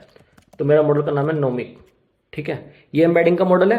अब हम क्या करेंगे, देखो इसकी ना कल एपीआई देखते हैं दोस्तों, ये कल कमांड है इसकी। अब देखो कल कमांड में हम क्या करेंगे, इसको हमने पेस्ट कर दिया यहाँ पे। अब देखो दोस्तों इसमें क्या हो रहा है, इसमें बेसिकली हो ये रहा है कि जो ये इनपुट टेक्स्ट है, ये प्रॉम्प्ट है, इस प्रॉम्प्ट के करस्पॉन्डिंग हमें एक वेक्टर रिप्रेजेंटेशन मिलेगी। ठीक है, तो हम क्या कर रहे थे दोस्तों, हमारे पास प्लेग्राउंड था। अब हमें क्या करना था, बेसिकली अपने मॉडल के लिए हमें करना ये है कि हम जो हमारा एक एक टोकन होगा, ठीक है, जो हमारी लेट सपोज ठीक है दोस्तों, लेट सपोज ये हमारा मॉडल है। ठीक है, ये एक इनपुट टेक्स्ट है, आई लव टीचिंग। तो क्या होगा दोस्तों, देखो मान के चलो कि ये सारे के सारे वर्ड्स मैंने टोकनाइज कर लिए, और मान के चलो कि मेरे मॉडल की डिक्शनरी में इंडिविजुअल एज ए टोकन आ गई है। तो मुझे ये करना है, मुझे आई के करस्पॉन्डिंग, ठीक है, आई के करस्पॉन्डिंग क्या करनी है, एम्बेडिंग कैलकुलेट करनी है। लव के करस्पॉन्डिंग एम्बेडिंग कैलकुलेट करनी है। टीचिंग के करस्पॉन्डिंग एम्बेडिंग कैलकुलेट करनी है। तीनों टोकन के करस्पॉन्डिंग मुझे एम्बेडिंग कैलकुलेट करनी है। वो हम करने वाले हैं प्रैक्टिकली। दोस्तों हम ये बेसिकली ये अचीव करना चाह रहे हैं। ठीक है, चलो दोस्तों जाते हैं अपने फिर दोबारा टर्मिनल में और दोबारा एक बार करके देखते हैं। तो लेट अस सपोज मेरे पास आई लव टीचिंग। ठीक है, तो मैं क्या करूंगा, मान के चलो कि मेरे पास एक केवल वर्ड आई है। ठीक है, तो मैं क्या करूंगा, आई के करस्पॉन्डिंग ही टोकन अपनी एम्बेडिंग जनरेट करूंगा। मेरा आई है, मैंने देखो दोस्तों, ठीक है, ये मैंने एंटर कर दिया। दोस्तों आप ये देख रहे हो, ये क्या है? ये एक वेक्टर रिप्रेजेंटेशन है मेरी, ठीक है। वेक्टर रिप्रेजेंटेशन क्या है? आई के करस्पॉन्डिंग अगर मैं अपने मॉडल, अपने एम्बेडिंग मॉडल को आई वर्ड टोकन दूंगा तो ये आउटपुट में मुझे क्या देगा? एक वेक्टर रिप्रेजेंटेशन देगा। ये है मेरी इसकी एम्बेडिंग, ठीक है। ये वाली एम्बेडिंग हम क्या करेंगे, जितने भी हमारे इनपुट में टोकन्स होंगे ना, देखो दोस्तों, जैसे कि हमारा ये है आई है, या फिर ये लव टीचिंग, जितने भी हमारे टोकन्स होंगे, लेट अस सपोज अगर मेरे मॉडल की जो इनपुट कॉन्टेक्स्ट विंडो है वो 512 टोकन लेने की है, जैसे कि मैंने आपको बताया था। देखो दोस्तों, बर्ट के केस में मैंने बताया था ना, बर्ट वाले मॉडल केस में बर्ट इनपुट टोकन लिमिट, जैसे मैंने आपको ये बताया था, तो ये इनपुट में 512 टोकन्स ले सकता है। हम क्या कर रहे हैं, हम ऐसे ही कर रहे हैं।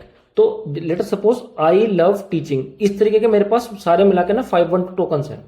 तो हम क्या करेंगे, हर टोकन के करस्पॉन्डिंग एक वेक्टर रिप्रेजेंटेशन बनाएंगे। ये आई गया इसमें, और ये मान के चलो कि जो मेरा लोकल सिस्टम में चल रहा है, ओलामा के अंदर जो मेरा क्या चल रहा है, मेरा नोमिक मॉडल है, ठीक है। ये नोमिक मॉडल मुझे क्या देगा, एक इसका वेक्टर रिप्रेजेंटेशन बना के देगा आई के करस्पॉन्डिंग, ठीक है। इसी तरीके से लव टीचिंग या आपके पास जो भी टेक्स्ट है, सभी टेक्स्ट के करस्पॉन्डिंग मुझे एक वेक्टर रिप्रेजेंटेशन मिलेगी।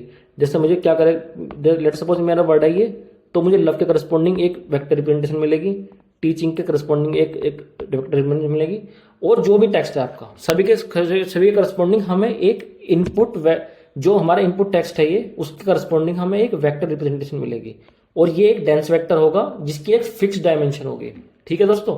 तो ये तो हमारी होगी प्री प्रोसेसिंग लेयर। अब दोस्तों चलते हैं दोबारा अपने आर्किटेक्चर में, ठीक है। तो अब देखो, आपने अभी तक आपने क्या क्या कर लिया।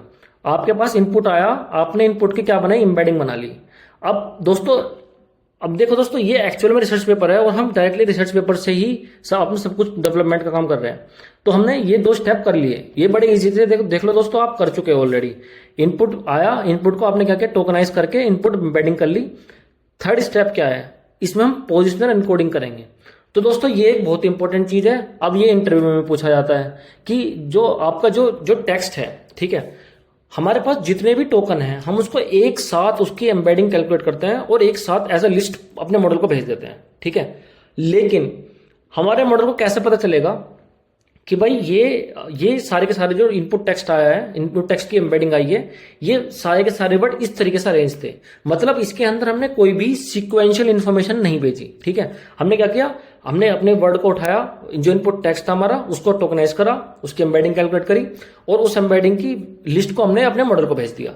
लेकिन हमने कहीं पे भी कोई ऐसी इंफॉर्मेशन को इसके साथ मैप नहीं करी जो ये जस्टिफाई करे कि भाई आई लव टीचिंग इस तरीके से अरेंज थे, मतलब आई फर्स्ट वाले नंबर पे था, लव सेकंड पर था, टीचिंग थर्ड पर था। तो दोस्तों ये जो सीक्वेंशियल इंफॉर्मेशन हमें मतलब एनकोड करनी है अपने इनपुट के अंदर, वो करते हैं हम पोजिशनल एनकोडिंग पर। तो पोजिशनल एनकोडिंग बेसिकली क्या होती है, पोजिशनल एनकोडिंग आप अभी के लिए ये मान के चलो कि जो आपका जिस तरीके, जैसे जो आपके वेक्टर रिप्रेजेंटेशन है किसी वर्ड की, उसी डायमेंशन का एक वेक्टर सभी टोकन के साथ मतलब ऐड हो जाएगा। मान के चलो कि आपके 3 टोकन थे इनपुट में, आई लव टीचिंग, एक आपका वेक्टर, एक इनपुट वेक्टर आया, वो इनपुट वेक्टर सेम डायमेंशन का होगा, ठीक है। मैं आपको इसमें बताता हूं अपने आईपैड में जाके। देखो दोस्तों, लेट सपोज मेरी एक जो ये आई वाला वर्ड था मेरा, ठीक है, जो मेरा आई का वर्ड था ये, मैंने मान के चला कि ये मेरा, इसका क्या मिला मुझे, एक वेक्टर रिप्रेजेंटेशन मिली। मैं क्या करूंगा, ठीक है, मैं क्या करूंगा, यहां पे एक ये मेरी पोजिशनल एम्बेडिंग है, पोजिशनल एम्बेडिंग, ठीक है। पोजिशनल एम्बेडिंग बेसिकली क्या कर देंगे, आई के साथ हम क्या करेंगे, एक वेक्टर आएगा मेरा सेम डायमेंशन का होगा, और इसके साथ क्या करेंगे, इसके साथ हम क्या करेंगे, बिल्कुल इसका जो मतलब इंडिविजुअल एलिमेंट के साथ हम क्या करेंगे, इसको एडिशन करेंगे। जो मेरा फर्स्ट इंडेक्स पर एलिमेंट होगा उसको हम फर्स्ट इंडेक्स के साथ समेशन करेंगे, जो सेकंड पर होगा उसको सेकंड के साथ, ठीक है। तो दोस्तों क्या करेंगे, जो जितने भी हमारे इनपुट टोकन्स होंगे, आई लव टीचिंग या जो भी XYZ टेक्स्ट है आपका इनपुट का, सभी टोकन के साथ में हम क्या करेंगे, एक पोजिशनल एम्बेडिंग का वेक्टर को डॉट, मतलब बिल्कुल इसका डॉट एडिशन करेंगे, जो मतलब पोजिशन वाइज उसका एडिशन करते चले जाएंगे। और जो फाइनल मतलब ये तो हमारा मॉडल था LLM का, ये हमारे पास क्या आ गई, ये हमारे पास आई थी उसके क्या, वेक्टर रिप्रेजेंटेशन। इसमें हमने क्या करा, यहां पर ऐड कर दिया क्या, पोजिशनल एनकोडिंग कर दी यहाँ पर। जो ये फाइनल आउटपुट आया इसको हम भेजेंगे अपने एनकोडर लेयर के अंदर। तो दोस्तों प्री प्रोसेसिंग लेयर के अंदर ये 3 चीजें होती हैं, मैंने आपको बताया। सबसे पहले हम क्या करते हैं, मैं एक नया कलर ढूंढता हूं कोई, ठीक है, देखो, ठीक है। अब दोस्तों देखो हमारे पास टेक्स्ट आ गया। सेकंड, फिर हमने क्या किया, टोकनाइज कर लिया। टोकनाइज करने के बाद में हमने क्या किया, टोकनाइज करने के बाद में हमने उसकी वेक्टर एम्बेडिंग कैलकुलेट करी। एम्बेडिंग के बाद में जो हमारा फोर्थ स्टेप हमारा ये है पोजिशनल एनकोडिंग की, ठीक है, पोजिशनल एनकोडिंग। ये दोस्तों क्यों जरूरी है, सीक्वेंशियल जो हम मतलब सीक्वेंशियल इंफॉर्मेशन को मैप करने के लिए, सीक्वेंशियल इंफॉर्मेशन को हम क्या कर रहे हैं, अपने इनपुट के साथ साथ में सीक्वेंशियल इंफॉर्मेशन भी भेज रहे हैं, ताकि हमारा मॉडल उसको और अच्छे से समझ सके कि भाई ये वाला टेक्स्ट मेरा इस तरीके से ना अरेंज है। तो दोस्तों आपने इनपुट लेयर बिल्कुल डेप्थ में समझ ली, यही हो रहा है इनपुट लेयर के अंदर और कुछ नहीं हो रहा। जो इससे आउटपुट जाएगा वो हमारा जाएगा डायरेक्टली एनकोडर लेयर के अंदर। तो दोस्तों आपने एक्चुअल रिसर्च पेपर के तीनों कंपोनेंट ये देख लिए। इनपुट आया, इनपुट को आपने एम्बेडिंग बनाई, पोजिशनल एनकोडिंग करी, और फिर जो अभी आउटपुट जाएगा ये आउटपुट जाएगा मेरा फर्स्ट एनकोडर को, ठीक है। आप दोबारा जाते हैं हम अपने यहाँ पर, ठीक है। तो दोस्तों देखो ये जो मेरा अभी तक हमने ये प्री प्रोसेसिंग लेयर को एक्सप्लोर तो कर लिया, ये वाली जो लेयर है मेरी प्री प्रोसेसिंग लेयर।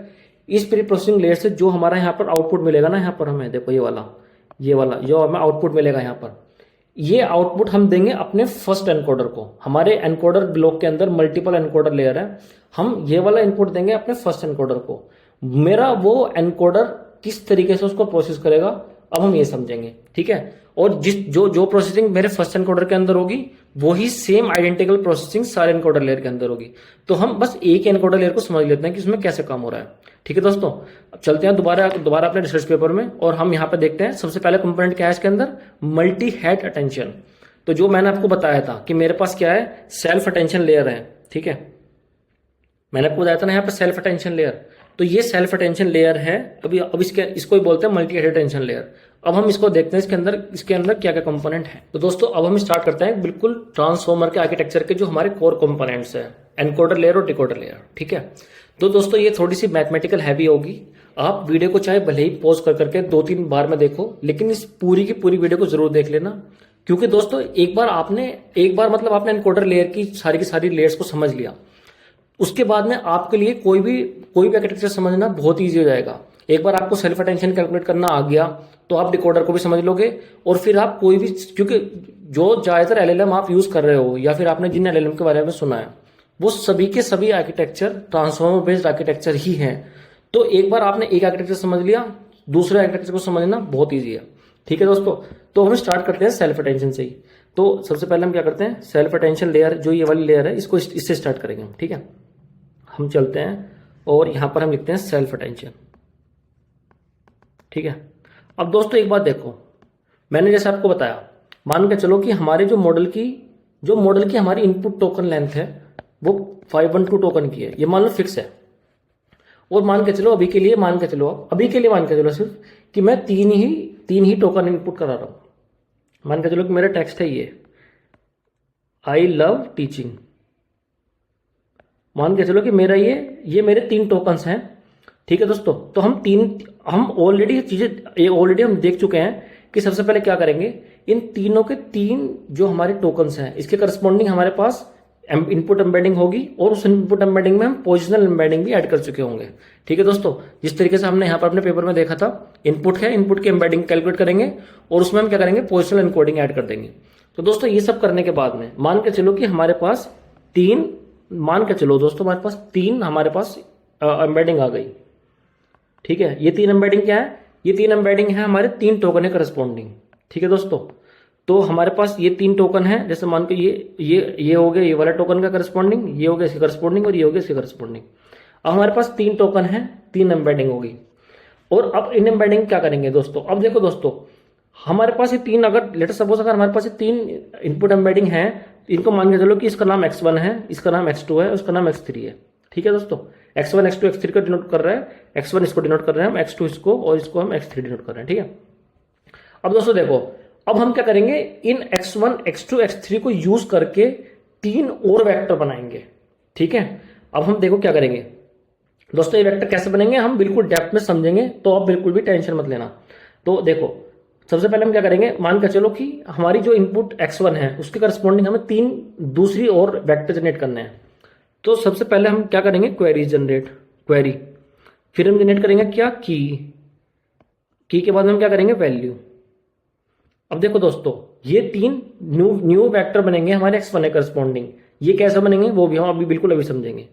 तो ये बन जाएगा मेरा क्या, मान के चलो ये बन जाएगा मेरा Q1, ठीक है। की के करस्पॉन्डिंग क्या बन जाएगा मेरा, मान के चलो की K1, और जो मेरा वैल्यू है उसके करस्पॉन्डिंग क्या बन जाएगा, V1, ठीक है दोस्तों। तीन हमारे न्यू वेक्टर बनेंगे। और अब हम इन तीनों न्यू वेक्टर को कैसे बनाएंगे वो देख लेते हैं एक बार, ठीक है।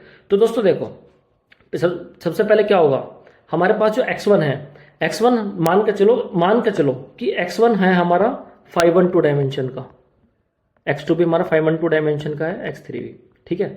और मान के चलो कि जो हमारे पास ये Q1, K1, V1, ये 3 जो नए हमने वेक्टर बनाए हैं, मान के चलो इनके डायमेंशन 64 है, ठीक है दोस्तों।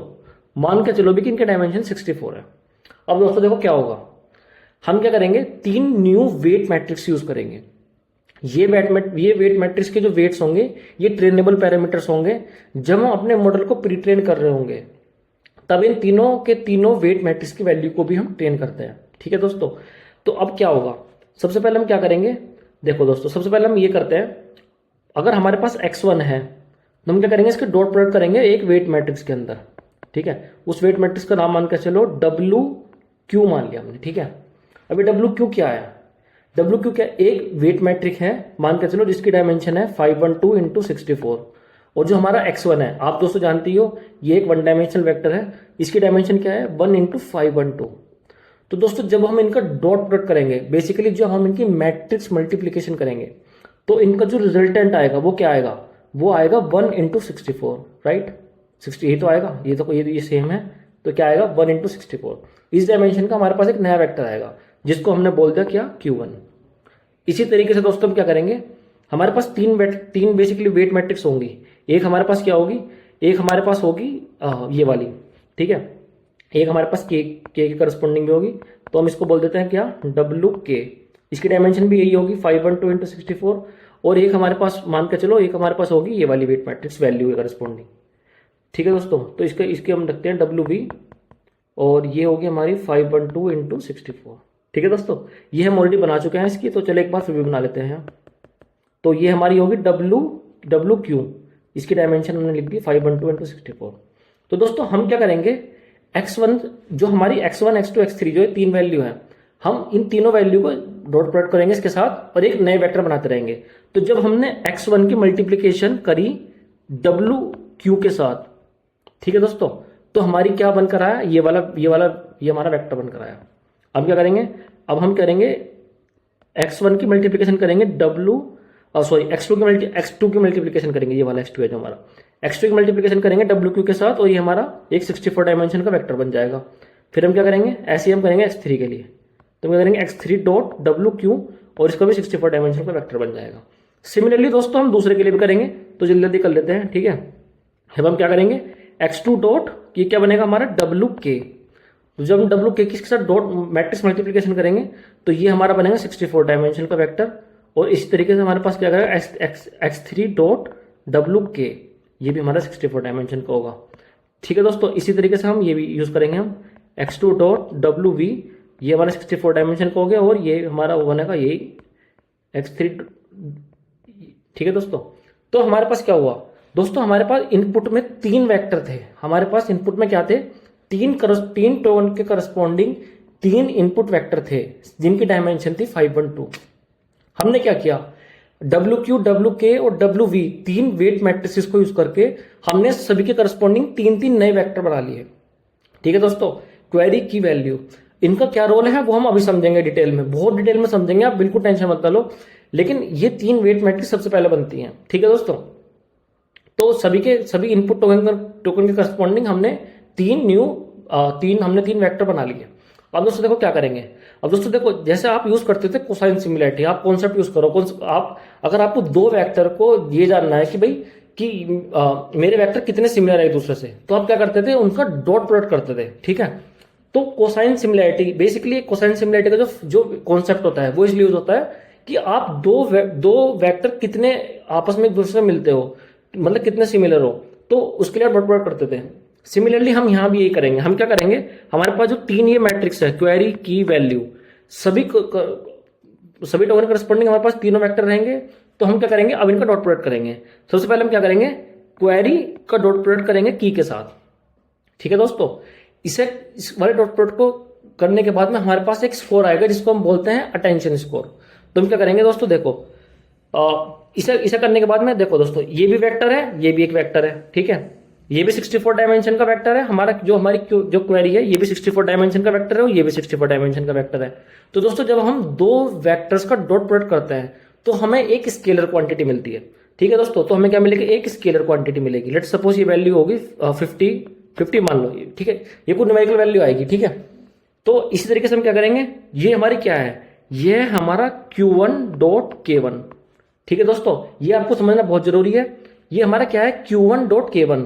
बेसिकली हम ये कर रहे हैं कि जो हमारी Q1, जो हमारा Q1 का जो वेक्टर है ये वाला, ये कितना सिमिलर है K1 से, ये वाला कितना सिमिलर है K1 से। अब हम क्या करेंगे, इस Q1 को पकड़ेंगे और चेक करेंगे कि ये हमारा Q1 वाला वेक्टर K2 से कितना सिमिलर है। तो हम क्या करेंगे, फिर दोबारा डॉट प्रोडक्ट करेंगे दोनों मैट्रिक्स का, Q1 डॉट K2, इन दोनों का डॉट प्रोडक्ट करेंगे और हमें क्या मिलेगा, एक न्यूमेरिकल वैल्यू मिलेगी, ठीक है दोस्तों। अब हम क्या करेंगे, अब हम ये चेक करेंगे कि हमारा जो Q1 वैल्यू है, जो हमारा Q1 वेक्टर है, वो हमारा K3 वेक्टर से कितना सिमिलर है। तो हम यहाँ क्या करेंगे, Q1 डॉट K3, ठीक है। और यहाँ पे हमें क्या मिल जाएगी, एक न्यूमेरिकल वैल्यू मिल जाएगी। तो दोस्तों ये हमने क्या किया, दो वेक्टर का डॉट प्रोडक्ट किया, तो उसके रिजल्ट में हमें मिलेगा क्या, एक न्यूमेरिकल वैल्यू। तो जो ये न्यूमेरिकल वैल्यू है, सपोज 64 मान लो, ये 13 मान, जो भी वैल्यू आएंगी, ये हमारी बेसिकली जो हमारी वैल्यू आई है, इनको बोलते हैं हम अटेंशन स्कोर, ठीक है दोस्तों। अब दोस्तों जो ये अटेंशन स्कोर कैलकुलेट होकर आया है, ये न्यूमेरिकल वैल्यू तो है ही, लेकिन हम क्या करेंगे, हम एक काम करते हैं, इसको डिवाइड करते हैं। देखो दोस्तों, जो हमारी की है ये, ठीक है, जो हमारी की है ये, इसकी डायमेंशन क्या है, 64 है। तो हम एक काम करते हैं, इसके स्क्वायर रूट से डिवाइड कर देते हैं इसको, ताकि हमारी स्टेबल, जो हमारे मतलब जो ट्रेनिंग हो, अपने हमारी जो नेटवर्क की ट्रेनिंग होती है उसको स्टेबल कर सकें, ठीक है। तो हम क्या करेंगे, जो ये अटेंशन स्कोर कैलकुलेट होकर आए हैं, इनको हम क्या करेंगे, डिवाइड कर देंगे किससे, इसकी जो हमारी डायमेंशन है, किसकी, की, ठीक है। इस डायमेंशन, जो हमारी डायमेंशन है की डायमेंशन 64 है, इसका स्क्वायर रूट लेंगे हम, तो क्या आएगा 8। तो हम क्या करेंगे, उसको डिवाइड कर देंगे, सारी की सारी वैल्यू को मुझसे डिवाइड कर देंगे, ठीक है। 64 है, इसको डायरेक्ट लिख देते हैं 64, ठीक है। तो डी की जो हमारी डायमेंशन है के की, वो हमारी आएगी 64। इसको डिवाइड करने के बाद में दोस्तों अब क्या करेंगे हम, ठीक है, ये हम जो दोस्तों देखो, आपने एक चीज नोटिस करी होगी, हमने तीनों के तीनों अटेंशन स्कोर कैलकुलेट करने के लिए सिर्फ Q1 यूज किया है, Q1, ठीक है, हमने Q2 या Q3 यूज नहीं किया। तो वो इसलिए क्योंकि अभी हम सिर्फ Q1 के लिए चेक कर रहे हैं, ठीक है। हमें क्या करना है, बेसिकली सबसे पहले जो हमारा इनपुट, जो हमारा एनकोडर से x1 का बेसिकली मतलब था ये आई के करस्पॉन्डिंग, सबसे पहले हमें क्या करना है, सेल्फ अटेंशन लेयर से इसके करस्पॉन्डिंग एक आउटपुट लेना है, ठीक है। तो हम क्या करेंगे, देखो मैं आपको लिख के बताता हूँ दोस्तों, कभी आपको समझ में ना आए। ये सेल्फ अटेंशन लेयर है हमारी, इसके इनपुट में क्या आया, इसके इनपुट में आया टेक्स्ट आई, ठीक है, आई लव टीचिंग, तीन वर्ड थे, ठीक है। तो हम क्या करेंगे, आई के करस्पॉन्डिंग हमने सेल्फ अटेंशन लेयर, लव के करस्पॉन्डिंग सेल्फ अटेंशन लेयर और टीचिंग के करस्पॉन्डिंग सेल्फ अटेंशन लेयर से हमें आउटपुट लेना है। तो हम क्या करेंगे, जो अभी हम सिर्फ आई के करस्पॉन्डिंग कैलकुलेट कर रहे हैं कि जो सेल्फ अटेंशन लेयर का आउटपुट आएगा वो आई के करस्पॉन्डिंग, सिर्फ आई के करस्पॉन्डिंग, इसीलिए हमने तीनों अटेंशन स्कोर के लिए हमने Q1 यूज किया है। देखो दोस्तों, आप देख भी सकते हो, हमने Q1 यूज किया है, यहाँ पर भी Q1 और यहाँ पर भी Q1, ठीक है। अब देखो क्या ये होगी, क्या हमारे ये हो गया हमारा अटेंशन स्कोर कैलकुलेट। इसको मैं लिख देता हूं यहाँ पर, अटेंशन स्कोर, ठीक है। अटेंशन स्कोर कैलकुलेट करने के बाद हम क्या करेंगे दोस्तों, अब हम क्या करेंगे, अब इसको दोस्तों अब हमें क्या करना है, इसको एक प्रॉपर डिस्ट्रीब्यूशन में कन्वर्ट करना है। तो प्रॉपर डिस्ट्रीब्यूशन में अगर हमें अपने डिस्ट्रीब्यूशन को इंक्लूसिव बनाना है, मतलब सारी की सारी वैल्यू इंक्लूसिव रहे। आप देख रहे हो कि तीनों की तीनों वैल्यू जो आ रही है, ये जो वैल्यू रिजल्ट होकर जनरेट होकर आएगा ना, ये क्या है, न्यूमेरिकल वैल्यू है। आप देख चुके हो कि ये हमने दो वेक्टर्स का डॉट प्रोडक्ट किया और हमें न्यूमेरिकल वैल्यू मिल गई, फिर हमने उसको डिवाइड कर दिया अपनी इस एक न्यूमेरिकल वैल्यू से। तो ये मतलब इन द एंड ये सारी की सारी न्यूमेरिकल वैल्यू है, लेकिन ये तीनों के तीनों वैल्यू एक्सक्लूसिव है। ठीक है, ये वैल्यू कुछ भी हो सकती है, एक दूसरे पर डिपेंड नहीं कर रही। तो दोस्तों इस चीज को हमें अगर इंक्लूसिव करना है, मतलब ये तीनों के तीनों वैल्यू एक दूसरे पर डिपेंडेंट रहे, तो हम हमें कोई एक्टिवेशन फंक्शन यूज कर लेते हैं, जिस एक्टिवेशन फंक्शन को यूज करके ये तीनों के तीनों वैल्यू हमारी इंक्लूसिव बन जाए। तो सबसे ज्यादा यूज डीप लर्निंग में जो इंक्लूसिव फंक्शन यूज हम एक्टिवेशन फंक्शन यूज करते हैं फॉर इंक्लूजन टास्क, वो होता है सॉफ्टमैक्स। ठीक है दोस्तों, हम इसमें भी सॉफ्टमैक्स यूज करते हैं और उससे हम देखेंगे क्या होगा। तो दोस्तों सॉफ्टमैक्स में बेसिकली क्या होता है, सॉफ्टमैक्स में अगर हमें किसी एक पर्टिकुलर एक्स आई के करस्पॉन्डिंग अगर हमें सॉफ्टमैक्स कैलकुलेट करना है, तो हम क्या करते हैं, सारी की सारी वैल्यू को समीशन कर लेते हैं। ठीक है, और यहाँ पर क्या होगा हमारा आई मान के चलो, के मान के चलो, के क्या है हमारा, के हमारा क्या है, के इजिकल टू 1 से लेके n तक जितनी भी हमारी वैल्यूज हैं सबको हम समेशन कर देंगे, और उस समेशन को यूज करते हैं हम मतलब किसी वैल्यू करस्पॉन्डिंग सॉफ्टमैक्स कैलकुलेट करने के लिए। तो दोस्तों देखो, जो हमारी ये वाली वैल्यू होगी, ये वाली जो हमारी वैल्यू होगी ना k1 q1, इसकी वैल्यू करस्पॉन्डिंग हम क्या करेंगे, अटेंशन स्कोर कैलकुलेट करेंगे। तो अटेंशन स्कोर कैलकुलेट करने के लिए हमने सॉफ्टमैक्स का यूज भी कर लिया। अब दोस्तों ये तीन वैल्यूज आएंगी, ये तीनों के तीनों वैल्यूज का जो सम होगा वो 1 होगा, क्योंकि सॉफ्टमैक्स ऐसे ही करता है। ठीक है, तो मान के चलो इसके करस्पॉन्डिंग ये वैल्यू आई 0.61 आ गई। ठीक है, इसके करस्पॉन्डिंग ये जो वैल्यू आई मान के चलो वो 0.3 आ गई, तो जो बची 1 में से वो क्या आएगी, 0.09। ठीक है, तो दोस्तों ये मान के चलो कि तीन सॉफ्टमैक्स एक्टिवेशन फंक्शन लगाने के बाद में मान के चलो हमारे पास ये तीन वैल्यू आ गई। ठीक है, अब हम क्या करेंगे दोस्तों, मैं एक बार आपको दोबारा रिएटरेट करके बता देता हूं। हम अभी सिर्फ अपने x1 के करस्पॉन्डिंग जो हमें आउटपुट लेना है अपने सेल्फ अटेंशन लेयर से, सिर्फ उसके लिए कैलकुलेट कर रहे हैं सभी चीजें। तो हमने क्या किया, Q1 को यूज किया, केवल Q1 को यूज किया हमने, Q1 के अलावा हमने कुछ भी यूज नहीं किया। देखो Q1 यूज किया, Q1 यूज किया, Q1 यूज किया, ताकि हम आई जो हमारा फर्स्ट टोकन है उससे करस्पॉन्डिंग आउटपुट ले सकें। हमने सॉफ्टमैक्स फंक्शन लगा के क्या करा, ये वाला वैल्यू फाइंड कर ली। अब दोस्तों देखो क्या करेंगे, अब हमारे पास जो तीसरी मैट्रिक्स थी, हमारे पास एक और मैट्रिक्स ये भी तो थी वैल्यू वाली, देखो V1 V2 V3। ठीक है, ये भी तो हमारे पास अभी एक वेक्टर बचा हुआ है। अब हम क्या करेंगे, जो हमारी सॉफ्टमैक्स की वैल्यू कैलकुलेट होकर आई है उसकी मल्टीप्लीकेशन करेंगे इन तीनों के तीनों वैल्यूज से, और उसको क्या करेंगे, हम वेटेड सम कैलकुलेट कर लेंगे। ठीक है, तो हम क्या करेंगे, जो V1 है हमारा जो वेक्टर है, ये मान के चलो हमारा V1 वेक्टर है, इसकी मल्टीप्लीकेशन करेंगे 0.61 के साथ, V2 मैट्रिक्स की मल्टीप्लाई करेंगे 0.3 के साथ। ठीक है, और V3 मैट्रिक्स की मल्टीप्लाई करेंगे 0.09 के साथ। तो दोस्तों क्या होगा, तीनों के तीनों ये क्या है, ये तीनों तो वेक्टर है। एक वेक्टर की मल्टीप्लिकेशन आप अगर किसी स्केलर के साथ कर रहे हो तो क्या होगा, बस उस वेक्टर की वैल्यू चेंज हो जाएंगी। तो जो भी वैल्यू होंगी V1 के अंदर वो 0.61 से मल्टीप्लाई हो जाएंगी। ठीक है, और सारी वैल्यू फिर हम V2 के अंदर क्या करेंगे, 0.3 से मल्टीप्लाई करेंगे, और V3 के अंदर 0.9 से मल्टीप्लाई करेंगे। इसके बाद में क्या करेंगे, हम इनका वेटेड सम कर लेंगे। वेटेड सम का मतलब यही होता है कि जो इसका वेट है वो उसको मल्टीप्लाई करेंगे उस वाले वेक्टर के साथ और फिर सम कर देंगे। तो सम करने के बाद में हमारे पास एक वैल्यू निकल कर आएगी। ठीक है, जो फाइनल हमारी वैल्यू होगी। ठीक है, ये वैल्यू हमारी x1 के करस्पॉन्डिंग होगी। ठीक है दोस्तों, तो इसी तरीके से अब जो ये वैल्यू निकल कर आई है, हमने ये वैल्यू बेसिकली किया क्या है, सेल्फ अटेंशन लेयर है हमारी एक। ठीक है, हमने एक टोकन पास किया आई। ठीक है, आई के साथ साथ हमने दूसरे टोकन भी पास किए थे। वो दूसरे टोकन सिर्फ हमने सेल्फ अटेंशन स्कोर कैलकुलेट करने के लिए यूज किए हैं, लेकिन हम जो हमारे पास ये आउटपुट आया है ना, बेसिकली जो आउटपुट आया है, ये आउटपुट हमारा सिर्फ x1 के करस्पॉन्डिंग आया है। ठीक है, ये सिर्फ x1 के करस्पॉन्डिंग आया है। सिमिलरली अब हम क्या करेंगे, अगर हमें दूसरा टोकन क्या था हमारा लव, अब हमें दूसरे टोकन के करस्पॉन्डिंग क्या है, दूसरे टोकन के करस्पॉन्डिंग हमें एक वेक्टर कैलकुलेट करना है। ये तो हम सेम स्टेप यूज करेंगे। हम क्या करेंगे, अब हम क्या करेंगे, देखो जैसे हमने क्या किया था, हमारे पास तीन मैट्रिक्स तो ऑलरेडी हैं ही, ये वाली मैट्रिक्स हमारे पास ऑलरेडी है, Q1 मतलब Q1 Q2 Q3 K1 K2 K3, ये मतलब ये तीनों मैट्रिक्स हमारे पास ऑलरेडी हैं, हमें सिर्फ ये यूज करनी है। अब अगर हमें सेकंड टोकन के करस्पॉन्डिंग अगर हमें ये फाइनल वैल्यू निकालनी है, तो हम क्या करेंगे, यहां पर जो हम ये Q1 डॉट K1 कर रहे थे ना, इसकी जगह हम क्या करेंगे, अब की बार हम यूज करेंगे क्या, Q2। तो दोस्तों देखो हम क्या करेंगे, हम यूज करेंगे Q2 डॉट K1, फिर दूसरे टोकन का करस्पॉन्डिंग आउटपुट लेने के लिए यहां पर हम यूज करेंगे क्या, Q2 डॉट K2, और यहां पर हम यूज करेंगे Q2 डॉट K3। इस तरीके से हम यूज करेंगे दोस्तों। ठीक है, ये निकल कर आएगा, और जो निकल कर आएगा अटेंशन स्कोर, सिमिलरली हम उसको सॉफ्टमैक्स से फाइंड करके अब हम क्या करेंगे, फिर दोबारा तीनों के सम फाइंड कर लेंगे, तीनों वैल्यूज की वेटेड सम निकाल के फाइंड कर लेंगे। तो इस तरीके से दोस्तों हमारे पास क्या होगा, हमारे पास जो सेल्फ अटेंशन लेयर रहेगी ना, ये सेल्फ अटेंशन लेयर है, ठीक है दोस्तों। ये सेल्फ अटेंशन लेयर में क्या होगा, जो हमारे टोकन होंगे इनपुट में, ठीक है, आई लव टीचिंग, मैंने 3 वर्ड ये यूज करे थे, तो इन तीनों करस्पॉन्डिंग हमारे पास इनपुट आ जाएंगे, ये हमारे पास आउटपुट में वैल्यू आ जाएंगी दोस्तों, ठीक है। ये वैल्यू कैसे आ रही, आपने बड़े इनडेप्थ में समझ लिया ऑलरेडी दोस्तों। अगर आपने अभी तक, अगर आपको समझने में कोई चैलेंज आ रहा है, आप इस वीडियो को दोबारा देखो थोड़ा सा पीछे करके, या फिर मुझे आप कमेंट सेक्शन में पूछ सकते हो। आप आई के करस्पॉन्डिंग जब हम कैलकुलेट कर रहे थे, तो आपने क्या किया था, Q1.K1, Q1.K2 और Q1.K3, ये 3 वैल्यू यूज करी थी।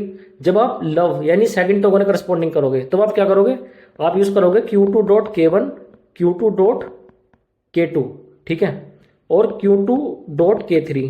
सिमिलरली आप थर्ड टोकन के लिए क्या करोगे, Q3.K1, Q3.K2 और Q3.K3, ठीक है दोस्तों। इस तरीके से आप अटेंशन स्कोर कैलकुलेट करोगे। अटेंशन स्कोर कैलकुलेट करने के बाद में उसको 8 से डिवाइड कर दोगे, उसके बाद में सॉफ्टमैक्स यूज करोगे। सॉफ्टमैक्स करने के बाद में आप क्या करोगे, वैल्यू मैट्रिक्स का वेटेड सम निकाल लोगे, और वेटेड सम निकाल के उसको ऐड कर दोगे। तो दोस्तों इसको यूज करके हमारे पास क्या आ गया, आई फर्स्ट टोकन का करस्पॉन्डिंग आउटपुट आ गया सेल्फ अटेंशन लेयर से।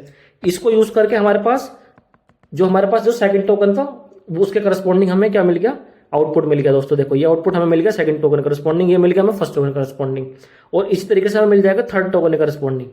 तो दोस्तों इसी तरीके से सिर्फ ये सेल्फ अटेंशन है, ये जो पेपर में लिखा है ना, attention is all you need, उसका मतलब यही है कि आपको ये अटेंशन मैकेनिज्म ही कैलकुलेट करना है सिर्फ ट्रांसफॉर्मर आर्किटेक्चर के अंदर, और यही सब कुछ है, ठीक है दोस्तों।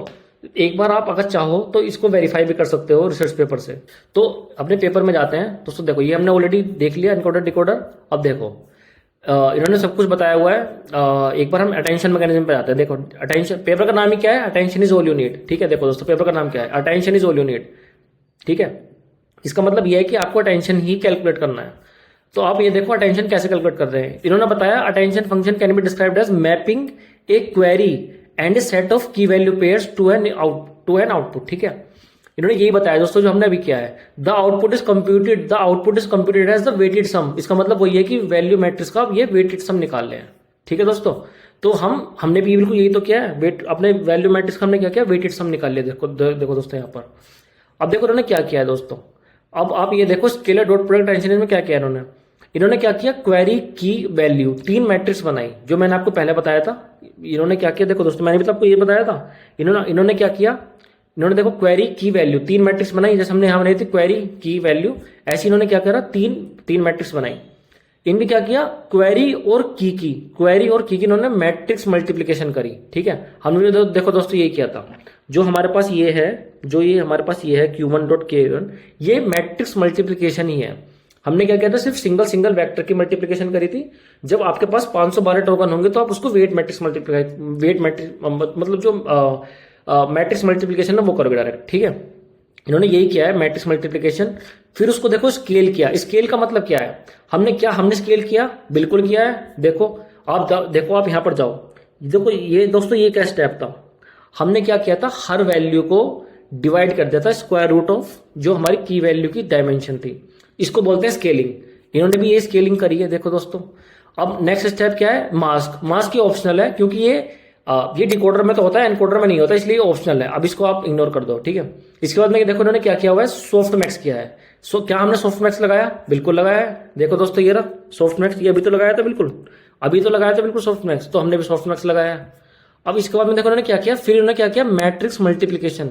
इसका मतलब क्या है, जो आउटपुट में आएगा ना सॉफ्ट मैक्स, इसका इन्होंने क्या किया, वेटेड सम निकाल लिया, वेटेड सम ऑफ वैल्यूज। देखो उन्होंने यहां पे लिखा हुआ है the output is computed as weighted sum, और आगे क्या लिखा है, ऑफ द वैल्यूज, ठीक है। तो हमने भी बिल्कुल यही किया है दोस्तों। देखो हमने क्या किया, जो हमारे पास 3 वैल्यूज निकल कर आएंगी ना, ये जो हमारे पास जो 3 ये सॉफ्ट मैक्स के आउटपुट में 3 वैल्यूज निकल कर आएंगी, हमने इसका क्या किया, वेटेड सम कैलकुलेट कर लिया, जो रिसर्च पेपर में लिखा हुआ है। हमने बिल्कुल वही तो किया है। देखो output is computed as the weighted sum of values, हमने दोस्तों यही किया है, ठीक है। तो इस तरीके से दोस्तों देखो इन्होंने क्या किया, जो उसका आउटपुट आएगा वो क्या है, वो सेल्फ अटेंशन लेयर का फाइनल आउटपुट है। तो हमने क्या किया, देखो ये यही तो क्या है इन्होंने दोस्तों, देख लो। इन्होंने सॉफ्ट मैक्स सबसे पहले क्या किया, क्वेरी की वैल्यू का डॉट प्रोडक्ट निकाला, उसको डिवाइड करके स्केल कर लिया, फिर सॉफ्ट मैक्स कैलकुलेट करा, फिर इन्होंने क्या किया, सॉफ्ट मैक्स कैलकुलेट करा, उसके बाद इन्होंने क्या किया, वैल्यूज वाली मैट्रिक्स के साथ वेटेड सम निकल लिया। यही क्या है दोस्तों इन्होंने, और कुछ नहीं है। ठीक है, अब दोस्तों देखो इन्होंने एक चीज यूज की थी इन्होंने, मल्टी हेड अटेंशन। इसको भी ये मतलब चलो आप समझ लो, मैं आपको बता देता हूं कि ये है क्या। मल्टी हेड अटेंशन का मतलब क्या है, हमारे पास इन तीनों के तीनों जो मैट्रिक्स है ना ये वाली, ये इन तीनों के तीनों करस्पॉन्डिंग हमें क्या मिले, हमारे पास आउटपुट आ चुका है सेल्फ अटेंशन लेयर से। तो हम क्या करते हैं दोस्तों, जब हम हमारे पास मतलब अगर हमारे पास एक ही लेयर है सेल्फ अटेंशन लेयर की, जिसमें से हम कैलकुलेट कर रहे हैं तीनों, तो हमारा हमारा जो डिस्ट्रीब्यूशन है, आउटपुट डिस्ट्रीब्यूशन है, वो किसी पर्टिकुलर वेट के करस्पॉन्ड मतलब किसी पर्टिकुलर टेक्स्ट से करस्पॉन्डिंग बाइस्ड रह सकता है। फॉर एग्जाम्पल हम ये कह सकते हैं कि जो हमारा वर्ड है आई, ठीक है, आई है, वो अपने आप से सबसे ज्यादा सिमिलर है। तो इसका मतलब क्या हुआ, इसका मतलब ये हुआ कि हमारा जो आई वाला वर्ड है वो बायस्ड हो गया अपने लिए। ठीक है, तो दोस्तों हम क्या करते हैं, इसके लिए हम निकालते हैं multi head attention. Multi head attention, ठीक है, इसको भी समझ लो दोस्तों एक बार। चलो आप, मल्टी हेड अटेंशन का मतलब क्या होता है, जो हमारे पास ये तीन वैल्यू आएंगी, ठीक है, ये तीन वैल्यू क्या है, ये 64 डायमेंशन के मान लो वैल्यूज हैं, 64 डायमेंशन की वैल्यूज रहेंगी।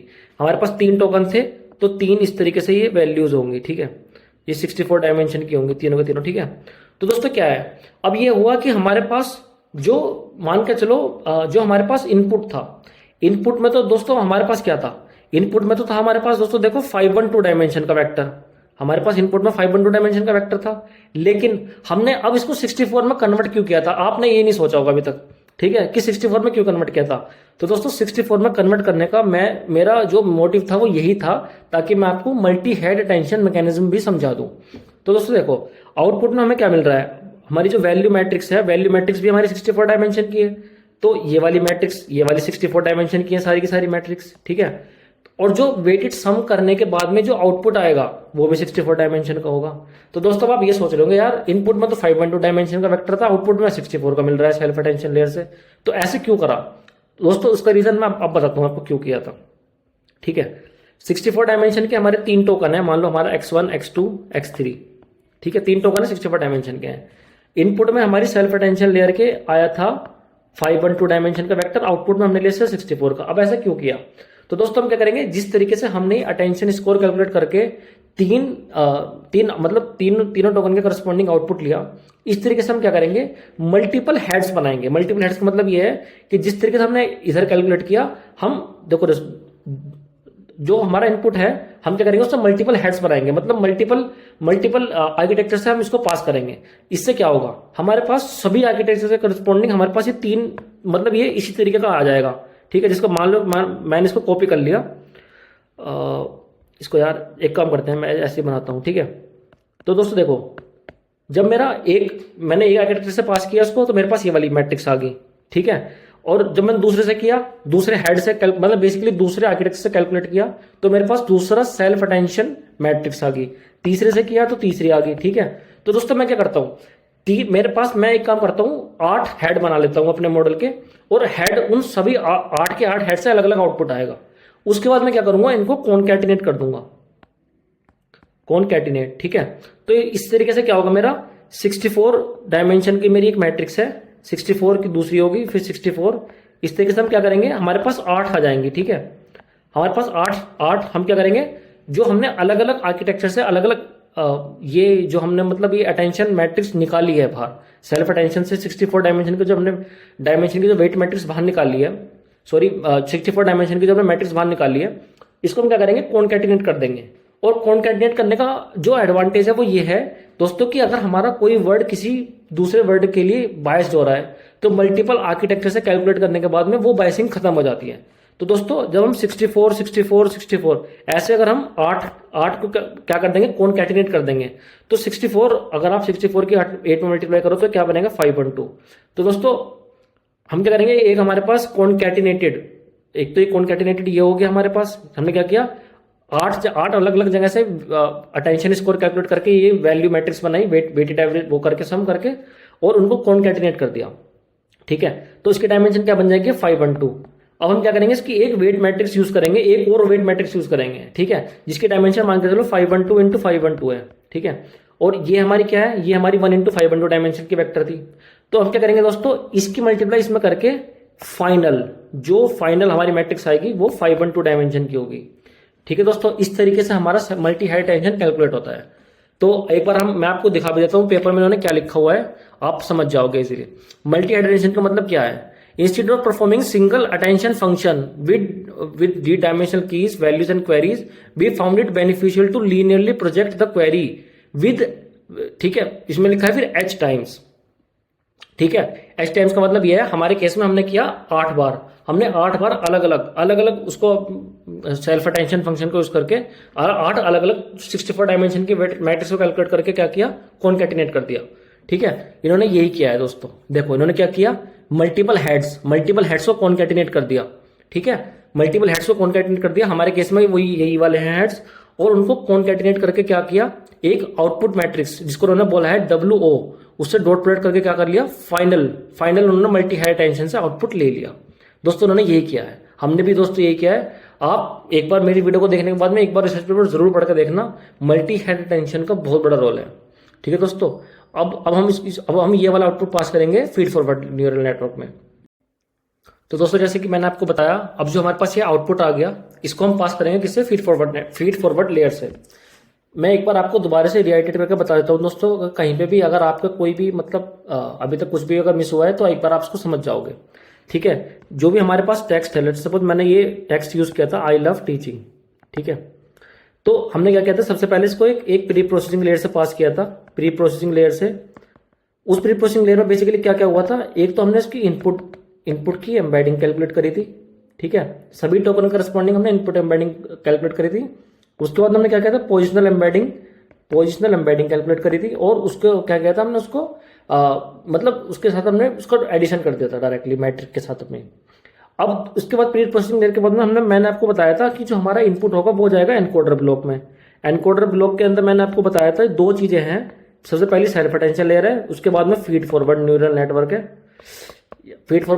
है, और उसके बाद में फिर क्या होगा, ये दूसरे एनकोडर ब्लॉक में जाएगा, ठीक है दोस्तों। बस ये एक बार उल्टा बना दिया मैंने, ठीक है। दूसरे ब्लॉक के अंदर भी मैंने सेम बताया था कि सारे के सारे ब्लॉक आइडेंटिकल है, तो इसके अंदर भी सेल्फ अटेंशन लेयर और फीड फॉरवर्ड न्यूरल नेटवर्क रहेगा, ठीक है। तो दोस्तों मैंने आपको ये बताया था, ये सभी के सभी एनकोडर लेयर होती हैं। तो अब दोस्तों देखो, हमने सेल्फ अटेंशन को बड़े इन डेप्थ में समझ लिया ऑलरेडी। अब हम चलते हैं फीड फॉरवर्ड न्यूरल नेटवर्क की तरफ, ठीक है दोस्तों। सेल्फ अटेंशन को आप जरूर समझ लेना दोस्तों, पेपर का मतलब यही है कि सब कुछ अटेंशन पर मैकेनिज्म पर मतलब डिपेंड करता है। अब हम चलते हैं फीड फॉरवर्ड नेटवर्क में। तो दोस्तों जो हमारे टोकन है, अगर हमारे पास 3 टोकन थे, तो हमने 3 टोकन, लेट सपोज मेरा आई टोकन था, आई टोकन करस्पॉन्ड हमने क्या पास किया, सबसे पहले सेल्फ अटेंशन लेयर से इसके एक आउटपुट में क्या लिया हमने, एक दूसरी मैट्रिक्स ले ली, ठीक है। ये दूसरी मेरी मैट्रिक्स है, ये जो मेरी आई की मैट्रिक्स थी 512 डायमेंशन की थी, और हमने मल्टी हेड अटेंशन को यूज करके 512 डायमेंशन की ही मैट्रिक्स ले ली, ठीक है, या फिर मतलब आप वेक्टर मान सकते हो उसको आई के करस्पॉन्डिंग, और मेरे पास दूसरे टोकन भी हैं अपने, ठीक है। तो दोस्तों सभी टोकन को यूज करके हमने ये वाली 512 डायमेंशन का वेक्टर ले लिया। अब आता है नेक्स्ट स्टेप, हमारा आता है फीड फॉरवर्ड नेटवर्क। इसमें क्या होता है दोस्तों ये कुछ नहीं है, तो डेंस न्यूरल नेटवर्क है। इसमें क्या है, जो आपका 512 डायमेंशन का वेक्टर है, तो मेरी एक इनपुट लेयर होगी इस तरीके से, जिसके अंदर 512 नोड्स होंगी। ये नोड्स, इनमें क्या करेंगे, अब हम क्या करते हैं जनरली दोस्तों, जो मैंने आर्किटेक्चर्स वगैरह पढ़े हैं दोस्तों, बहुत सारे आर्किटेक्चर्स पढ़ रखे हैं मैंने ट्रांसफॉर्मर के, तो जनरली क्या करते हैं दोस्तों, इस वाली लेयर के अंदर हम क्या करते हैं, नोड्स को बढ़ा देते हैं। क्योंकि दोस्तों ये माना जाता है, कुछ रिसर्चर्स ये तक क्लेम करते हैं कि जो रियल लर्निंग होती है ना, वो इस वाली लेयर में होती है, मॉडल की जो रियल लर्निंग होती है। तो क्या करते हैं हम, इस वाले जो लेयर का हम क्या करते हैं, बढ़ा देते हैं डायमेंशन को। जैसे कि अगर मेरी 512 है, तो मैं क्या करूंगा, इस वाली लेयर को इनपुट में, तो सभी टोकन के करस्पॉन्डिंग मुझे सेल्फ अटेंशन लेयर से क्या मिलेगा, सेम डायमेंशन का वेक्टर मिलेगा। सेम डायमेंशन के वेक्टर क्या करूंगा मैं, जितने वेक्टर मेरे इनपुट में यहाँ पे जितने डायमेंशन के वेक्टर है, उतने मेरे फीड फॉरवर्ड जो मेरा नेटवर्क होगा उसकी इनपुट लेयर में मैं उतने ही नोड्स बनाऊंगा, ठीक है दोस्तों, उतनी मेरी नोड्स बन गई। अब क्या करूंगा मैं, इसकी इसकी मैं ना जो डेप्थ है उसको बढ़ा देता हूँ, या फिर आप ये मान के चलो इसकी विड्थ को बढ़ा दूंगा। तो मान के चलो कि मैंने अपने नोट्स को ना बढ़ा लिया, ठीक है। तो मान के चलो कि मेरे पास नोट्स ये होगी, ठीक है। अब क्या करूंगा मैं, ये और जब इनपुट में 512 डायमेंशन का वेक्टर आया तो मैं आउटपुट में भी यही दूंगा, ठीक है। और आउटपुट में मान के चलो ये मेरी आउटपुट लेयर है, आउटपुट लेयर मान लो मेरी 512 डायमेंशन की है।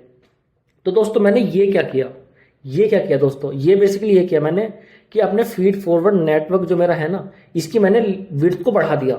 जनरली इसको 4 टाइम्स बढ़ा देते हैं लोग, ठीक है। तो जैसे अगर इनपुट में 512 का है तो ये बन जाएगा मेरा 2048 का, ठीक है। और ये फुली डेंस नेटवर्क होता है। जैसे कि मान लो ये वाली नोड सबसे कनेक्टेड होगी, ठीक है। इस तरीके से ना सारी की सारी नोड्स डेंसली कनेक्टेड होती है, ठीक है। कोई सी नोड भी ले लो आप, सारी की सारी नोड्स डेंसली कनेक्टेड होंगी, ठीक है दोस्तों। और यहाँ से इस वाली लेयर में भी सब की सब डेंसली कनेक्टेड होंगी। तो जैसे अगर मैंने ये मान के चला तो ये, ठीक है। तो सारी की सारी लेयर्स मेरी डेंसली कनेक्टेड होती हैं। और इस तरीके से क्या होता है दोस्तों, मेरा जो नेटवर्क होता है वो लर्निंग होती है उसकी दोस्तों सारी, उसमें कनेक्ट करने में बहुत टाइम लग जाएगा। इस तरीके से दोस्तों सारी की सारी जो हमारी वर्किंग होती है एनकोडर ब्लॉक की इस तरीके से होती है, ठीक है। तो मेरा ऑलरेडी ये पूरा का पूरा कनेक्ट कर लेना, ये इस तरीके से डेंसली फुली डेंस होता है नेटवर्क, ठीक है। तो दोस्तों ये मेरा एनकोडर का पूरी की पूरी लेयर कंप्लीट होगी। हमने सेल्फ अटेंशन लेयर को भी बिल्कुल डिटेल में समझ लिया, हमने फीड फॉरवर्ड नेटवर्क को भी समझ लिया। इसमें तो कुछ नहीं है दोस्तों, सिंपल क्या है, मैं अपने नेटवर्क की विड्थ को बढ़ा दूंगा ताकि मेरी लर्निंग कैपेसिटी मॉडल की बढ़ जाए, और आउटपुट में मुझे डायमेंशन कर लूंगा जो मेरा इनपुट डायमेंशन थी, ठीक है। मेरा एनकोडर ब्लॉक पूरा हो गया दोस्तों। अब अगर आपको कोई भी डाउट है एनकोडर ब्लॉक के बारे में आप मुझे बता सकते हो। एक बार रिसर्च पेपर में भी हम एक बार नजर डाल लेते हैं, कुछ मिस तो नहीं हो रहा, ठीक है दोस्तों। ये मेरा एनकोडर डिकोडर का आर्किटेक्चर है। अटेंशन कैलकुलेट कर लिया हमने, और अटेंशन कैलकुलेट करने के बाद में हमने मल्टी हेड अटेंशन को भी कवर कर लिया ऑलरेडी, ठीक है। ये क्या होता है, पैरेलल फंक्शन होते हैं, और हम उसको फिर कॉनकैटिनेट करके क्या करते हैं, एक आउटपुट वेट मैट्रिक्स से मल्टीप्लाई करते हैं, और फिर हमारे पास final multi head attention score, मतलब जो मैट्रिक जो हमारी होती है आउटपुट मिल जाता है हमें, ठीक है। इसके बाद में दोस्तों उन्होंने बस ये बताया हुआ है, जो मैं आपको बता रहा हूँ वो इन डेप्थ है ज़्यादा, ठीक है। आप समझ लेना एक बार, ये पेपर बहुत इजी है, आप पढ़ सकते हो एक बार इस वीडियो को देखने के बाद में। फीड फॉरवर्ड नेटवर्क में उन्होंने यही किया है जो मैं आपको बता रहा हूँ। जो ये क्या करते हैं, बेसिकली बस एक डेंस न्यूरल नेटवर्क को यूज करते हैं और उसको बढ़ा देते हैं। अब दोस्तों उन्होंने एक चीज यूज की थी जो हमने अभी तक कवर नहीं की, जो था एड एंड नॉर्मलाइजेशन। इसमें कुछ नहीं है दोस्तों, ताकि हमारा जो ट्रेनिंग है वो स्मूथ रहे, मतलब जो ग्रेडियंट का फ्लो रहे वो स्मूथ रहे। तो इन्होंने क्या किया, इन्होंने इस वाली जो यहाँ पर जो इनपुट थी हमारी, मतलब सारी की सारी वेट मैट्रिक्स थी, मतलब जो हमारी x1 x2 x3 के करस्पॉन्डिंग जो हमारी इनपुट वेक्टर्स थे, उन्होंने उसको उठाया, और जो हमारी सेल्फ अटेंशन लेयर के आउटपुट जो मिलेगा उसको नॉर्मलाइज करके ऐड कर दिया, ठीक है। यह फिर दोबारा कर देना उन्होंने। तो दोस्तों ये तो ट्रेनिंग को स्मूथ करने के लिए करते हैं, ये बहुत ईजी चीज है, ठीक है दोस्तों। अब हम स्टार्ट करते हैं, एक काम करते हैं, अब हम स्टार्ट करते हैं ये वाला ब्लॉक, डिकोडर ब्लॉक। दोस्तों आपने इनकोडर बिल्कुल डेप्थ में समझ लिया। हम सारे के सारे पॉपुलर आर्किटेक्चर्स को कवर करेंगे, जैसे कि बर्ड का आर्किटेक्चर है या फिर जीपीटी का आर्किटेक्चर है, उनमें आप ये सब चीजें दोबारा देखोगे एक बार। लेकिन इस वीडियो को जरूर देख लेना आप एक बार पूरा डिटेल में, क्योंकि ये वीडियो बहुत ज्यादा जरूरी है देखना एक बार। ट्रांसफॉर्मर आर्किटेक्चर एक बार आपको समझ में आ गया, आपकी ये समझ लो आपकी लाइफ सक्सेसफुल हो गई, ठीक है। तो अब हम क्या करेंगे, अब हम स्टार्ट करेंगे डिकोडर ब्लॉक, ठीक है। तो डिकोडर लिख देता हूं पहले मैं यहाँ पे, ठीक है। ये तो हमने करा है एनकोडर ब्लॉक। अब हम क्या करेंगे, डिकोडर में एक बार दोस्तों देख लेते हैं हमने डिकोडर में पहले क्या समझा था, ठीक है। हमने ये कहा था कि जो एनकोडर, दोस्तों देखो जो मैंने आपको क्या बताया था, सारे के सारे इस तरीके से एक एनकोडर ब्लॉक का एक एनकोडर लेयर का आउटपुट हम दूसरे में भेजेंगे, और फिर थर्ड में, फिर फोर्थ में, सारे के सारे आइडेंटिकल हैं और सेम प्रोसेसिंग होती है, ठीक है। जो उसकी आउटपुट मिलेगा हमें, जो टॉप मोस्ट एनकोडर लेयर होगी उसको जो हमें आउटपुट मिलेगा, हम उस आउटपुट को सारे की सारी डिकोडर लेयर में यूज करेंगे। वो कैसे यूज करेंगे वो मैं आपको बता दूंगा अभी, ठीक है। तो दोस्तों डिकोडर के अंदर मैंने आपको एक चीज बताई थी कि डिकोडर के अंदर एक और एक्स्ट्रा लेयर होती है जो एनकोडर में नहीं होती, उसको क्या बोलते हैं। देखो दोस्तों डिकोडर में बेसिकली 3 चीजें होती हैं। सबसे पहला होता है इसके अंदर एनकोडर डिकोडर लेयर, ठीक है। ये एक्स्ट्रा लेयर होती है इसके अंदर। और फिर क्या होता है इसमें, वही सेम सेल्फ अटेंशन लेयर होती है, जो हमारी मतलब वहां पे थी, वही अटेंशन लेयर इसमें होती है। और यहाँ पर हमारी फीड फॉरवर्ड नेटवर्क होता है, तो दोस्तों देखो, अब मैंने आपको बताया था कि जो हमारा डिकोडर है, डिकोडर में क्या होता है, एक टोकन जनरेट होता है, एक टाइम पर एक टोकन जनरेट होता है, ठीक है, एक टोकन जनरेट होगा, ठीक है। तो मान के चलो ये मेरा टोकन T1 जनरेट हो गया। ये T1 टोकन में जब जनरेट होगा, जब हम यहाँ पे स्टार्ट टोकन भेज देंगे, पहले हम क्या करेंगे, स्टार्ट टोकन भेजेंगे, और जो हमारा एनकोडर है, जो हमारा एनकोडर था ना यहाँ पे एनकोडर, इसकी जो हमारी सिमेंटिक अंडरस्टैंडिंग की रिप्रेजेंटेशन है, एक तो वो आएगी यहाँ पर। दूसरी चीज क्या आएगी, एक तो दोस्तों, एक तो ये चीज आएगी हमारे पास। इसमें से क्या आएगा दोस्तों, हमारे पास एक 512 डायमेंशन का वेक्टर होगा, राइट, एक 512 डायमेंशन का वेक्टर होगा ना, एक इनपुट के करस्पॉन्डिंग। उससे उसमें हम क्या करेंगे, वेट मैट्रिक्स को यूज करके हम क्या बनाएंगे, की और वैल्यू, दो मैट्रिक्स बनाएंगे। जैसे हमने पहले बनाई थी वैसे ही हम दोबारा की और वैल्यू मैट्रिक्स बनाएंगे। और हमारे पास ये एनकोडर डिकोडर जो लेयर रहेगी ना, ये वाली, ठीक है, इस लेयर में हम क्या करेंगे दोस्तों, इस लेयर से हम यूज करेंगे क्या, क्वेरी वाली, ठीक है, क्वेरी वाली वेट मैट्रिक्स हम यहां से यूज करेंगे, की और वैल्यू की वहां से यूज करेंगे, ठीक है। तो इसमें क्या होगा, हमारे पास एक इनपुट टोकन है, स्टार्ट टोकन आएगा, स्टार्ट टोकन की हमें क्वेरी यहां से मिल जाएगी, की वैल्यू यहां से मिल जाएगी, और उसके करस्पॉन्डिंग हम T1 जनरेट करेंगे, ठीक है। फिर हम क्या करेंगे, इस T1 की रिप्रेजेंटेशन को यूज करेंगे यहां पर, और की वैल्यू वहां से यूज करेंगे, ये वाली की वैल्यू ये टी और ये इसकी रिप्रेजेंटेशन यहां यूज करेंगे हम, और फिर हम क्या जनरेट करेंगे, T2। तो दोस्तों हम एक एक टोकन करके जनरेट इस तरीके से करते हैं। आपने अगर देखा होगा स्ट्रीमिंग आउटपुट में भी एक एक टोकन जनरेट होता है, ठीक है दोस्तों। तो एक एक टोकन जनरेट होता रहेगा। जो टोकन अभी जनरेट हुआ है उस टोकन के जो रिप्रेजेंटेशन होगी, उस रिप्रेजेंटेशन में क्या होगा, उस रिप्रेजेंटेशन में इससे पहले के सारे टोकन की रिप्रेजेंटेशन इंक्लूडेड होगी, ठीक है। तो हम क्या करेंगे, इस तरीके से हमारा डिकोडर ब्लॉक काम करता है दोस्तों। हम डिकोडर ओनली मॉडल्स को भी एक्सप्लोर करेंगे, तब आपको ज्यादा अच्छा समझ में आएगा, ठीक है। तो हम क्या करेंगे, यहाँ से की वैल्यू की रिप्रेजेंटेशन लेंगे, और यहाँ से हम डिकोडर ब्लॉक से हम क्वेरी लेंगे। तो जैसे ही हमारे पास T1 जनरेट होकर आएगा, इसकी रिप्रेजेंटेशन हम यूज करेंगे, और यहाँ पे हम क्या करेंगे, T2 टोकन के लिए क्या करेंगे, फिर दोबारा की वैल्यू यूज करके T2 टोकन जनरेट करेंगे। इसी तरीके से हमारे T2, T3, T4, ठीक है, इस तरीके से हमारे सारे टोकन जनरेट होते चले जाएंगे। और हम लास्ट में क्या होता है, हमारा एंड ऑफ सेंटेंस, या फिर यहाँ पे कोई स्टॉपिंग एक स्पेशल टैग जनरेट होगा, जिसकी वजह से हमारा जनरेट होना आउटपुट बंद हो जाएगा। मान के चलो मैं आपको एक एग्जांपल दिखाता हूँ। लेट सपोज मैं एक काम करता हूँ, चैट जीपीटी खोलता हूँ, ठीक है। तो मान के चलो मैं इसमें लिखता हूँ right a story about artificial intelligence. मान लो मैं ये लिख रहा हूँ आर्टिफिशियल, क्या हो रहा है, ठीक है दोस्तों। देखो एक एक टोकन जनरेट हो रहा है, दिख रहा है आपको, एक एक टोकन जनरेट हो रहा है। ये दोस्तों आप चैट जीपीटी तो यूज करते ही हो, लेकिन आपने ये इस बात पे कभी ध्यान दे कि एक एक टोकन कैसे जनरेट हो रहा है। तो दोस्तों ये डिकोडर मॉडल है, एक टोकन जनरेट होता है। देखो दोस्तों, एक टोकन जनरेट होता है हमारे पास, हम क्या करते हैं, उस टोकन को प्रिंट कर देते हैं। एक टोकन जनरेट हुआ हमारे पास, ये T1 टोकन जनरेट हुआ हमारे पास, हमने क्या किया, उसको प्रिंट कर दिया अपने कंसोल में। फिर हमने T1 टोकन की रिप्रेजेंटेशन को लिया, दोबारा इस डिकोडर मॉडल के अंदर भेजा, और ठीक है, और यहां से हमने क्वेरी की, हमारे पास ऑलरेडी है ही, तो हमने क्या किया, T2 टोकन के करस्पॉन्डिंग रिप्रेजेंटेशन को जनरेट किया, और यहाँ पे हमारा T2 टोकन मिल गया। फिर हम T2 टोकन को दोबारा लेंगे, और फिर T3 को जनरेट करेंगे। तो दोस्तों इस तरीके से सिक्वेंशियली ये क्या करता है, सिक्वेंशियली जनरेट करता है, ठीक है दोस्तों।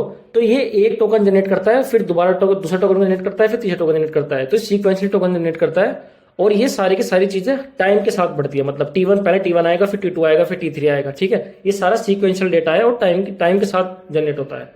तो दोस्तों ये है हमारा डिकोडर ब्लॉक। अब एक बार आप एक चीज और, कोई और अगर चीज अगर हमारी रह गई पेपर में, तो एक बार वो भी देख लेते हैं हम। तो दोस्तों हमने एनकोडर ब्लॉक पूरा कवर कर लिया, डिकोडर ब्लॉक पूरा कवर कर लिया। एक काम करते हैं दोस्तों, अब इसके अंदर एक चीज और ये भी है, इसको भी और देख लेते हैं एक बार, ठीक है। लीनियर लेयर और सॉफ्टमैक्स लेयर और ऐड है यहाँ पर, इसको और देख लेते हैं, हमारा पूरा का पूरा आर्किटेक्चर कंप्लीट हो जाएगा। तो लीनियर लेयर और सॉफ्टमैक्स लेयर क्या होती है, चलो इसको भी देख लेते हैं, ठीक है। मैं दोबारा आता हूं अपने इसमें, और यहाँ पे लिखता हूं, देखो दोस्तों, हमारा एनकोडर हो गया, हमारा डिकोडर हो गया, ठीक है।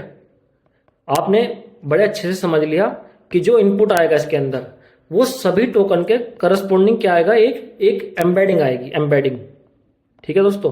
मान के चलिए 512 डायमेंशन की एम्बेडिंग होगी, जितने भी मेरे टोकन होंगे उसके करस्पॉन्डिंग क्या होंगी, मेरी एम्बेडिंग होगी, ठीक है। ये एम्बेडिंग होगी ये, और हमें क्या डिकोडर से हमें क्या मिलेगा, डिकोडर से भी हमें हर टोकन के करस्पॉन्डिंग एक एम्बेडिंग ही मिलेगी। मान के चलो कि ये भी 512 डायमेंशन की एक एम्बेडिंग है। तो दोस्तों अब हमें एम्बेडिंग मिल गई, तो हम क्या करें इस एम्बेडिंग का? हम एम्बेडिंग का क्या करें? हमें एम्बेडिंग तो चाहिए नहीं, हमें तो टेक्स्ट चाहिए ना। जैसे आपने चैट जीपीटी में यहाँ पे कुछ लिखा था, तो हमें तो टेक्स्ट मिला है ना यहाँ पर, हमें क्या मतलब एम्बेडिंग से, ठीक है। तो दोस्तों यहाँ पर आता है इसका रोल। तो देखो यार, ये जो लीनियर लेयर है, लीनियर सॉफ्ट मैक्स, और फिर लिखा है आउटपुट प्रोबेबिलिटीज। आप इन तीनों चीजों को ध्यान रखना, ठीक है। तो मैं क्या करूंगा, जो ये मेरी 512 डायमेंशन का वेक्टर है, इसको देखो मैं क्या करूंगा। ये मेरा 512 डायमेंशन का वेक्टर है, तो मैं क्या करूंगा, एक डेंस लेयर बनाऊंगा। डेंस लेयर का मतलब एक डीप न्यूरल नेटवर्क बनाऊंगा, जिसके अंदर मैं 512 नोड्स रखूंगा। ये मेरी 512 नोड्स होगी, ठीक है। मुझे आउटपुट में 512 एक टोकन करस्पॉन्डिंग मुझे 512 डायमेंशन का वेक्टर मिला। मैंने क्या किया, मैंने डेंस नेटवर्क बनाया, जिसके अंदर मेरी 512 ही मेरी क्या है, इनपुट नोड्स है, ठीक है। और ये यहाँ पर मैं आप कुछ भी कर सकता हूँ यार, कितने बड़ा आप डेंस न्यूरल नेटवर्क बना लो, आप इसके अंदर कितनी लेयर लगा सकते हो यहाँ पर, ठीक है। तो अब क्या होगा दोस्तों, ये आपकी मर्जी है। इनपुट में मेरे 512 होंगे, और आउटपुट में क्या होगा दोस्तों, जब हम एलएलएम को ट्रेन करना स्टार्ट करते हैं, तो सबसे पहले हम क्या बनाते हैं, एक डिक्शनरी बनाते हैं हम अपनी, ठीक है। डिक्शनरी के अंदर क्या होता है, डिक्शनरी के अंदर हमारे सारे के सारे टोकन्स होते हैं, जो हमारे मॉडल को ट्रेन करने के टाइम पे यूज होते हैं। तो हम क्या करते हैं, लेट सपोज हमारे पास 32 के टोकन्स है मेरी डिक्शनरी के अंदर। मान के चलो मेरी डिक्शनरी के अंदर 32 के टोकन्स हैं। तो दोस्तों देखो, अब जब मेरा मॉडल कुछ प्रिडिक्ट कर रहा है, तो कोई ना कोई एक टोकन होगा उनमें से, कोई ना कोई एक टोकन ही तो होगा। 32 जो मेरे 32,000 टोकन्स हैं, उन 32,000 टोकन में से कोई एक टोकन होगा जो मुझे प्रिंट करना है, राइट।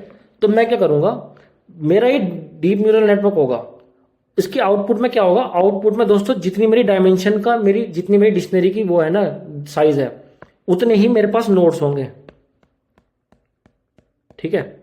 अगर मैं ये कह रहा हूं आपसे कि मेरी जो डिक्शनरी है उसके अंदर 32,000 टोकन्स हैं, तो ये आउटपुट जो लेयर होगी ना मेरी, वो 32 के डायमेंशन की होगी, और ये फुली कनेक्टेड रहेंगे दोस्तों, सारे के सारे फुली कनेक्टेड रहेंगे, ठीक है। ये सारे फुली कनेक्टेड रहेंगे, और आप इसके अंदर कितनी भी लेयर ऐड कर सकते हो, ये आर्किटेक्चरल चॉइस है।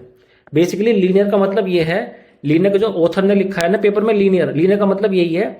इनपुट में तो भाई मेरे को 512 डायमेंशन का वेक्टर मिलेगा, आउटपुट में क्या मिलेगा, आउटपुट में मुझे उतने डायमेंशन का वेक्टर चाहिए जितनी मेरी डिक्शनरी की लेंथ है। तो अगर मेरी 32 यानी 32,000 अगर मेरे टोकन्स है डिक्शनरी के अंदर, तो 32,000 ही मुझे को क्या चाहिए, आउटपुट में नोट्स चाहिए। अब दोस्तों देखो, ये आ गई। ये आने के बाद में दोस्तों क्या होगा, ये सारी की सारी वैल्यू फिर दोबारा से जो मैंने आपको बताया था पहले, ये वैल्यू अनबाउंडेड होंगी, ठीक है। अनबाउंडेड होगी और एक्सक्लूसिव रहेंगी, मतलब किस पर्टिकुलर नोड पे क्या वैल्यू आ रही है, ये इंडिपेंडेंट रहेगी, ठीक है। तो हम क्या यूज करेंगे, हम यूज करेंगे सॉफ्टमैक्स एक्टिवेशन फंक्शन, जो दोस्तों हमने सेल्फ अटेंशन को मतलब वहां पे यूज किया था, वही हम सेल्फ अटेंशन लेयर में जो यूज किया था, वही सॉफ्टमैक्स एक्टिवेशन फंक्शन हम यहाँ यूज करेंगे। तो इसको हम पास करेंगे सॉफ्टमैक्स से, ठीक है। सॉफ्टमैक्स से पास करेंगे, और जो सॉफ्टमैक्स का सबसे बड़ा अच्छा एक जो फीचर है वो ये है कि सारी की सारी वैल्यू इंक्लूसिव होती है, और सबका सम 1 आता है बनके। जो ये आउटपुट में डिस्ट्रीब्यूशन देता है, वो देता है प्रोबेबिलिटी डिस्ट्रीब्यूशन। तो दोस्तों हमारे पास कुछ जितने डायमेंशन के, जितनी हमारी डिक्शनरी जितनी बड़ी होगी, उतनी हमें वैल्यूज मिलेंगी आउटपुट में। तो दोस्तों अब मान के चलो कि हमारे पास वैल्यू कुछ इस तरीके से आएंगी, जैसे कि भाई 0.001, 0.11 ऐसे, ठीक है, 0.0039 ऐसे। तो ऐसे मेरे पास क्या होंगे, 32,000 डायमेंशन का मेरा एक वेक्टर बनेगा जो रिप्रेजेंट करेगा प्रोबेबिलिटीज, ठीक है। तो मान के चलो कि इस तरीके से मेरी बहुत सारी वैल्यूज रहेंगी, ठीक है। तो दोस्तों अब हम क्या करेंगे, जिस वाले टोकन के करस्पॉन्डिंग सबसे ज्यादा हाईएस्ट प्रोबेबिलिटी रहेगी, मान के चलो कि मेरी इस वाले टोकन के करस्पॉन्डिंग हाईएस्ट प्रोबेबिलिटी है, तो जो इसका नंबर रहेगा, मान के चलो इसका i = 517 है, मान के चलो कि ये पर्टिकुलर जो मेरा नोड है ना आउटपुट लेयर में, इसकी हाईएस्ट प्रोबेबिलिटी है, और उसका मान के चलो कि 517 उसका नंबर है। तो दोस्तों मैं क्या करूंगा, अपनी डिक्शनरी के अंदर जाऊंगा, जो 517 नंबर पे मेरा टोकन होगा डिक्शनरी में से, वो निकालूंगा मैं और वो प्रिंट करूंगा। इस तरीके से दोस्तों काम होता है। अगर आप ध्यान से देखो ना इसमें, तो ये सॉफ्टमैक्स है, ये आउटपुट प्रोबेबिलिटीज कैलकुलेट करने के लिए यूज हो रहा है, और आउटपुट जिसकी सबसे ज्यादा टोकन की हाई प्रोबेबिलिटी रहेगी वो हम प्रिंट कर देंगे। तो दोस्तों इस तरीके से हमारा ट्रांसफॉर्मर का आर्किटेक्चर काम करता है। ये थोड़ा वीडियो लेंथी होगी, लेकिन दोस्तों ये समझना बहुत जरूरी था, क्योंकि सारे के सारे आर्किटेक्चर आज मतलब जब से पेपर पब्लिश हुआ है, उसके 2017 में पेपर पब्लिश हुआ था, उसके बाद से मोस्ट ऑफ द आर्किटेक्चर जो अभी तक सक्सेसफुल हुए हैं वो ट्रांसफॉर्मर बेस्ड ही आर्किटेक्चर्स हैं। चाहे वो आप कोई भी आर्किटेक्चर देख लो, जीपीटी का आर्किटेक्चर हो, मतलब जो चैट जीपीटी में यूज हो रहा है, या फिर आपके गिटहब को पायलट में जो मॉडल यूज हो रहा है, या फिर बर्ट मॉडल, गूगल रैंकिंग के मॉडल, दोस्तों सारे के सारे मॉडल मोस्टली वो ट्रांसफॉर्मर बेस्ड आर्किटेक्चर है। इसलिए आपको ये वीडियो समझनी बहुत जरूरी थी। अब हम क्या करेंगे, अब हम कुछ पॉपुलर आर्किटेक्चर्स को एक काम करेंगे, कवर कर लेंगे उनको, ताकि आपको एक बार समझ में आए कि ठीक है ये थियोरेटिकल हमने चीजें तो समझ ली, लेकिन अब हम उसको प्रैक्टिकली वो किस तरीके से डिजाइन किया गया, किस तरीके से उनको फिर मतलब प्रैक्टिकल यूज केसेस के लिए यूज किया गया। तो दोस्तों इस वीडियो में इतना ही। अब हम नेक्स्ट वीडियो को लेकर आएंगे कुछ इसी तरीके के, जहां पर आप ये वाला ट्रांसफॉर्मर की नॉलेज को यूटिलाइज कर सको।